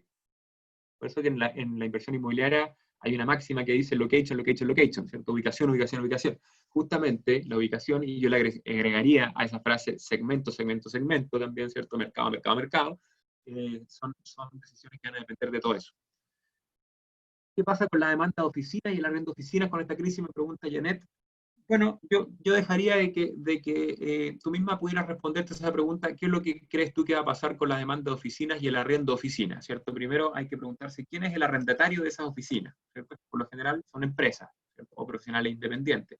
Bueno, en un escenario de crisis económica, en donde probablemente muchas empresas quiebren, haya un aumento en la cesantía, es probable de que la demanda por arriendo de oficina baje, ¿cierto? Ignacio dice bajaría, claro, es probable que bajaría, ¿cierto? Además, el mercado de la vivienda es uno de los mercados que tiene más fuerte el subsidio de los gobiernos, las regalías de los bancos, ¿cierto? No así lo comercial, que tiene en algunos segmentos también hay algunas medidas. De hecho, aquí pueden ver, tengo abierto acá, tengo abierto algunas medidas del gobierno, que es el comunicado oficial del gobierno, ¿cierto? Con algunas medidas de postergación del pago de contribuciones, por ejemplo, que también beneficia a los inversionistas inmobiliarios. Por ejemplo, está también una medida de no pago del impuesto de timbre y estampilla. Ya tú sabes que cuando compras una propiedad en Chile tienes que pagar el impuesto de timbre y estampilla, o el impuesto al mutuo, que se conoce, ¿cierto? Que es el impuesto al crédito. Que es el 0,2% para las propiedades no DFL2 y el 0,2% para los DFL2 y el 0,8% para las no DFL2. En este caso, baja durante 6 meses a 0%, o sea, no hay pago de impuestos y timbre de estampilla. Eso obviamente también, nuevamente, es una inyección al mercado inmobiliario, es un incentivo al mercado inmobiliario, o más bien incluso al mercado financiero, ¿cierto? Porque no hay está relacionado con el mercado inmobiliario, porque no hay impuesto de timbre y estampilla, no hay impuesto al mutuo durante 6 meses. ¿Qué puntos principales abarca el curso? Me pregunta Cristian. Cristian, mira, aquí te muestro más o menos el contenido del curso. ¿Ya? El contenido del curso muestra toda la parte analítica, la parte matemática, la parte de las planillas, que es donde te puedes además descargar las planillas. Explica conceptos fundamentales detrás de la parte más financiera, no solamente lo inmobiliario, sino que entender cómo funciona el dinero y cómo el mercado inmobiliario cumple un rol dentro de este juego mundial, ¿cierto? Que es el dinero. Muy matemático el curso en el sentido, nada complejo, pero sí, digamos, muy analítico. En un poco lo que hicimos hoy día, variable por variable, pero ya llevándolo a una cuestión numérica. Detalles, por ejemplo, como fundamentos del uso del suelo, tipos de proyecto inmobiliario también, estructuras legales para el desarrollo de proyectos inmobiliarios, si esto conviene hacerlo como sociedad, como persona natural, qué tipo de sociedad existe, qué pasa con los fondos de inversión inmobiliaria, qué pasa con esos vehículos, toda la parte tributaria también, por ejemplo, los fundamentos de planificación tributaria, qué debiera uno tener en consideración a la hora de estructurarse para una optimización tributaria. De nuevo, si voy como sociedad, como persona natural, qué pasa con las reformas tributarias que han habido, impuesto a la renta, IVA, BFLO, la depreciación, cuál es el rol de la depreciación. En definitiva, un curso bien, bien extenso, bien profundo, y además tiene, como te decía, un foro de discusión en donde además se sigue profundizando sobre muchos temas. Las personas que se inscriben tienen acceso perpetuo, o sea, para siempre, no, no es por un tiempo limitado, accedes para siempre a la plataforma del curso. Hola, soy de Perú. ¿Qué tan funcional es el curso para las personas que no somos de Chile? Jefferson, totalmente. El curso está hecho pensando para todas las personas de habla hispana, ¿ya? Cubre conceptos que son aplicables a todos los mercados inmobiliarios del mundo. Así que perfectamente lo puedes tomar si es que eres de Perú. ¿Impuesto de timbre y estampilla es lo mismo que el impuesto al mutuo, Diana? Sí, es lo mismo. El impuesto de timbre y estampilla, o el impuesto al mutuo, o el impuesto al crédito, es lo mismo. Francisco, puedes escribir aquí el email para el pago con transferencia. Perfecto, lo vamos a escribir acá. Es contacto@propital.com. Si no tienes tarjeta de crédito ni PayPal, puedes escribir a contacto@propital.com y ahí coordinamos crear tu cuenta de manera interna. Nos hacen la transferencia y nosotros creamos tu cuenta, te damos tu nombre, usuario y contraseña. Paulino dice, yo lo estoy haciendo desde España. Buenísimo, Paulino. Qué buena noticia. Mira, qué bien, haciéndolo desde España. Bueno, ahí estamos en contacto a través de la plataforma del curso, entonces, Paulino. Y también te invito a sumarte al curso privado, o sea, al grupo privado que tenemos en Facebook para todas las personas que asisten al curso. ¿Cuántas horas tiene el curso? Nos pregunta Lili. Mira, el curso tú lo puedes hacer de acuerdo a tus tiempos, porque como es online y tienes acceso para siempre, lo vas haciendo de acuerdo a tus tiempos. Más o menos el promedio que se demoran los alumnos en terminarlo son 2 semanas, por ahí. Si lo quieres hacer súper rápido, también puedes estar muchas horas al día dándole al curso y lo vas a sacar antes. Si una vez di el curso presencial, ¿puedo acceder a esta plataforma online? Cristian, sí, puedes acceder a la plataforma online, pero son 2 cursos separados. De hecho, profundizamos varios de los conceptos que hablamos en el curso en vivo, lo profundizamos online también, son cursos aparte.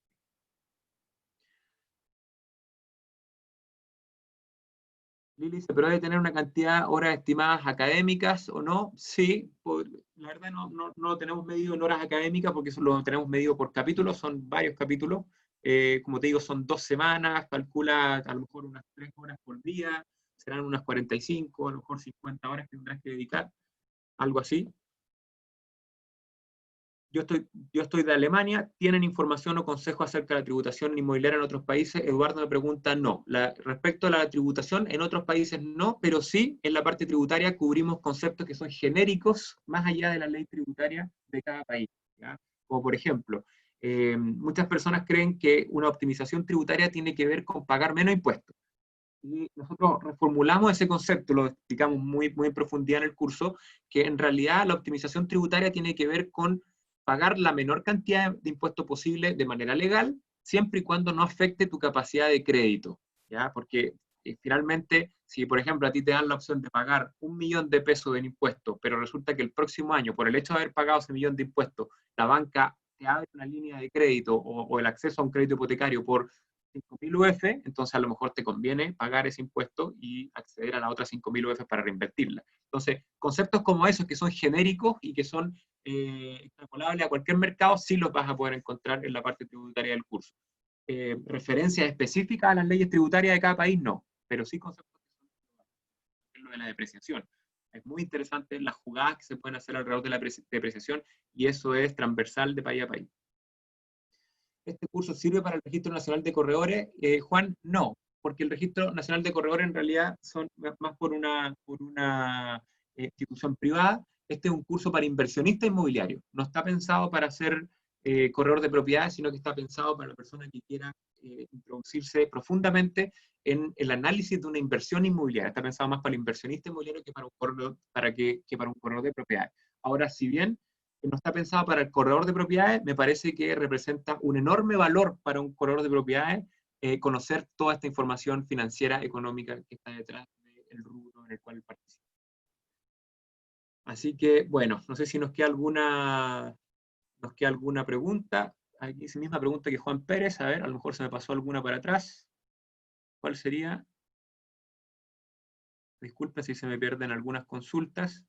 ¿Cómo analizan las tasas de crédito que están dando los bancos? Perfecto, buena pregunta. Gracias por todo, dice Francisca. No, de nada. Soy corredora y amo su charla, dice Tatiana. Muchas gracias por tu comentario, Tatiana.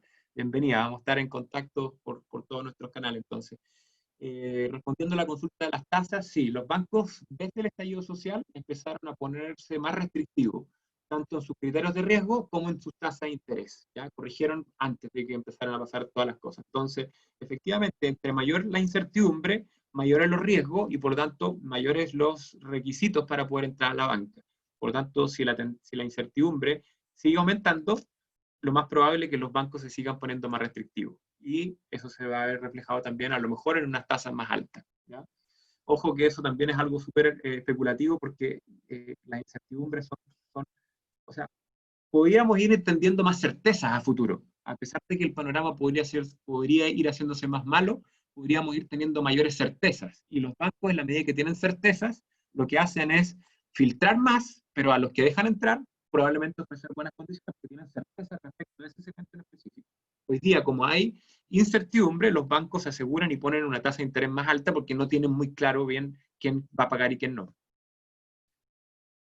¿Cómo afecta el valor de la UEF en nuestro flujo en el tiempo? Bueno, la unidad de fomento está indexada a la inflación, por lo tanto, lo que hace la UEF es mantener al menos el poder adquisitivo de tu capital.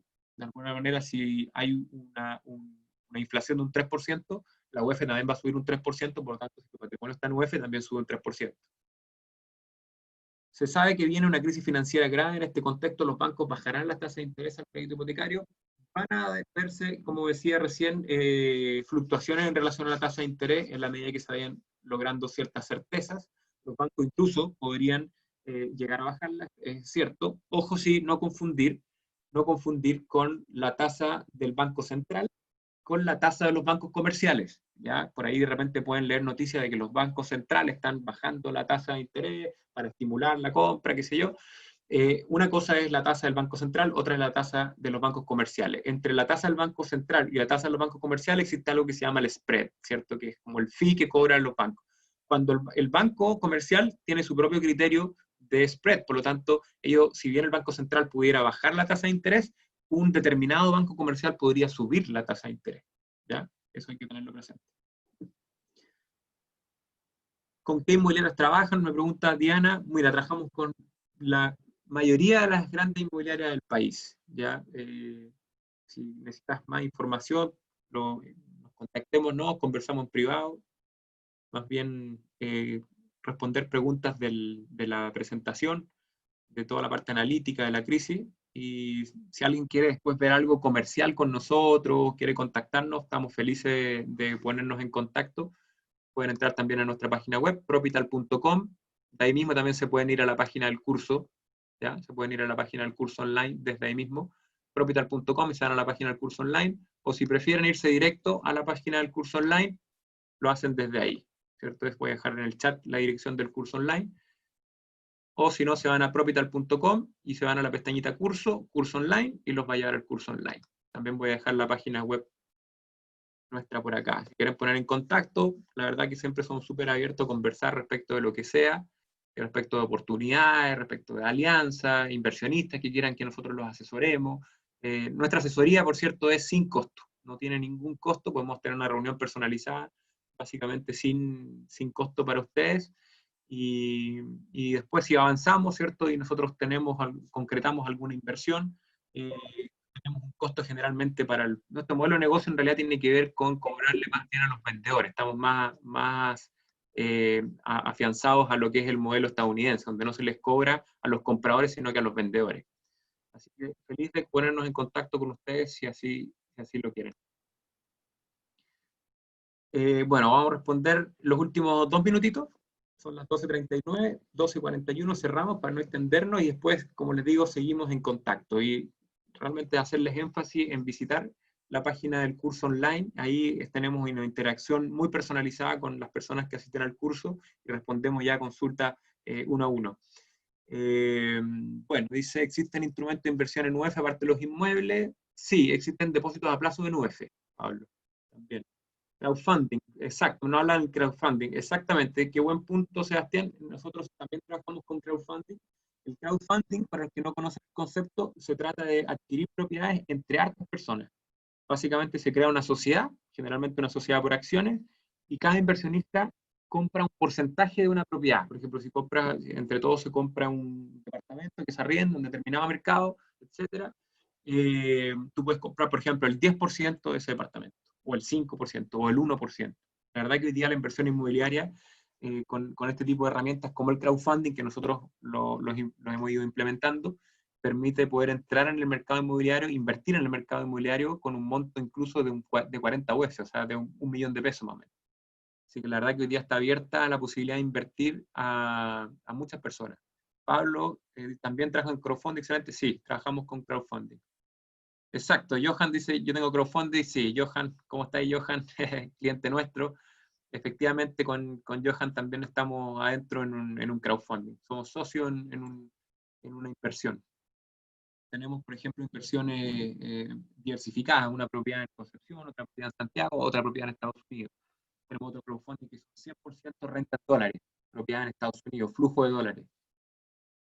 ¿Qué sucede en el mercado de la venta de viviendas nuevas mayor de 7.000 UF con todo el escenario actual? De nuevo, a aplicar el razonamiento, más allá de darte yo alguna verdad absoluta, en ningún caso la tengo, en realidad lo que yo siempre insto es a hacer el razonamiento que está detrás. Si me pregunta a mí qué pasa con el mercado de 7.000 UF, yo pienso que debiera bajar el mercado de las 7.000 UF, porque el poder adquisitivo de las personas probablemente va a tender a disminuir, y los riesgos de las personas para entrar a una propiedad de 7.000 UF a lo mejor debieran optar por ser un poquito más conservadores, al menos por un tiempo, pienso yo. El crowdfunding lo hace con algún tipo de contrato por medio, todo regularizado. ¿De qué forma? Sí, Pablo, completamente regularizado. Se crea una sociedad, primero se firma un Memorandum of Understanding, que es un documento que explica todos los detalles de qué es lo que se va a hacer. Después se crea una sociedad y tú suscribes las acciones que quedan en tu nombre. Todo 100% transparente. La verdad que es una herramienta que se está usando mucho en el mundo. Hay muchas opciones de crowdfunding en el mundo, distintos tipos de activos en distintos lugares del mundo, y la verdad que este es un mercado súper seguro en realidad. Hay que sí, obviamente, leer muy bien los documentos que uno va a firmar y todo, porque sí hay espacio a que se produzcan abusos y cosas, pero la verdad que al menos a nosotros nos interesa tener un instrumento de inversión que sea atractivo para los clientes, de manera por incentivar también a que se produzcan reinversiones y vamos a ir dándole un poco fuerza al instrumento. Johan dice Lean PropTech y crowdfunding, correcto, exactamente. Son tendencias mundiales. La verdad, el crowdfunding, hoy día en realidad el crowdfunding, ¿qué es lo que es? Es hacer uso de la capacidad que hemos tenido las personas como sociedad de poder comunicarnos entre nosotros y poder organizarnos. Imagínense en los años 50 haber armado un crowdfunding, probablemente hubiese costado mucho, porque cómo juntas a todas las personas, las pones de acuerdo, hubiese sido más difícil.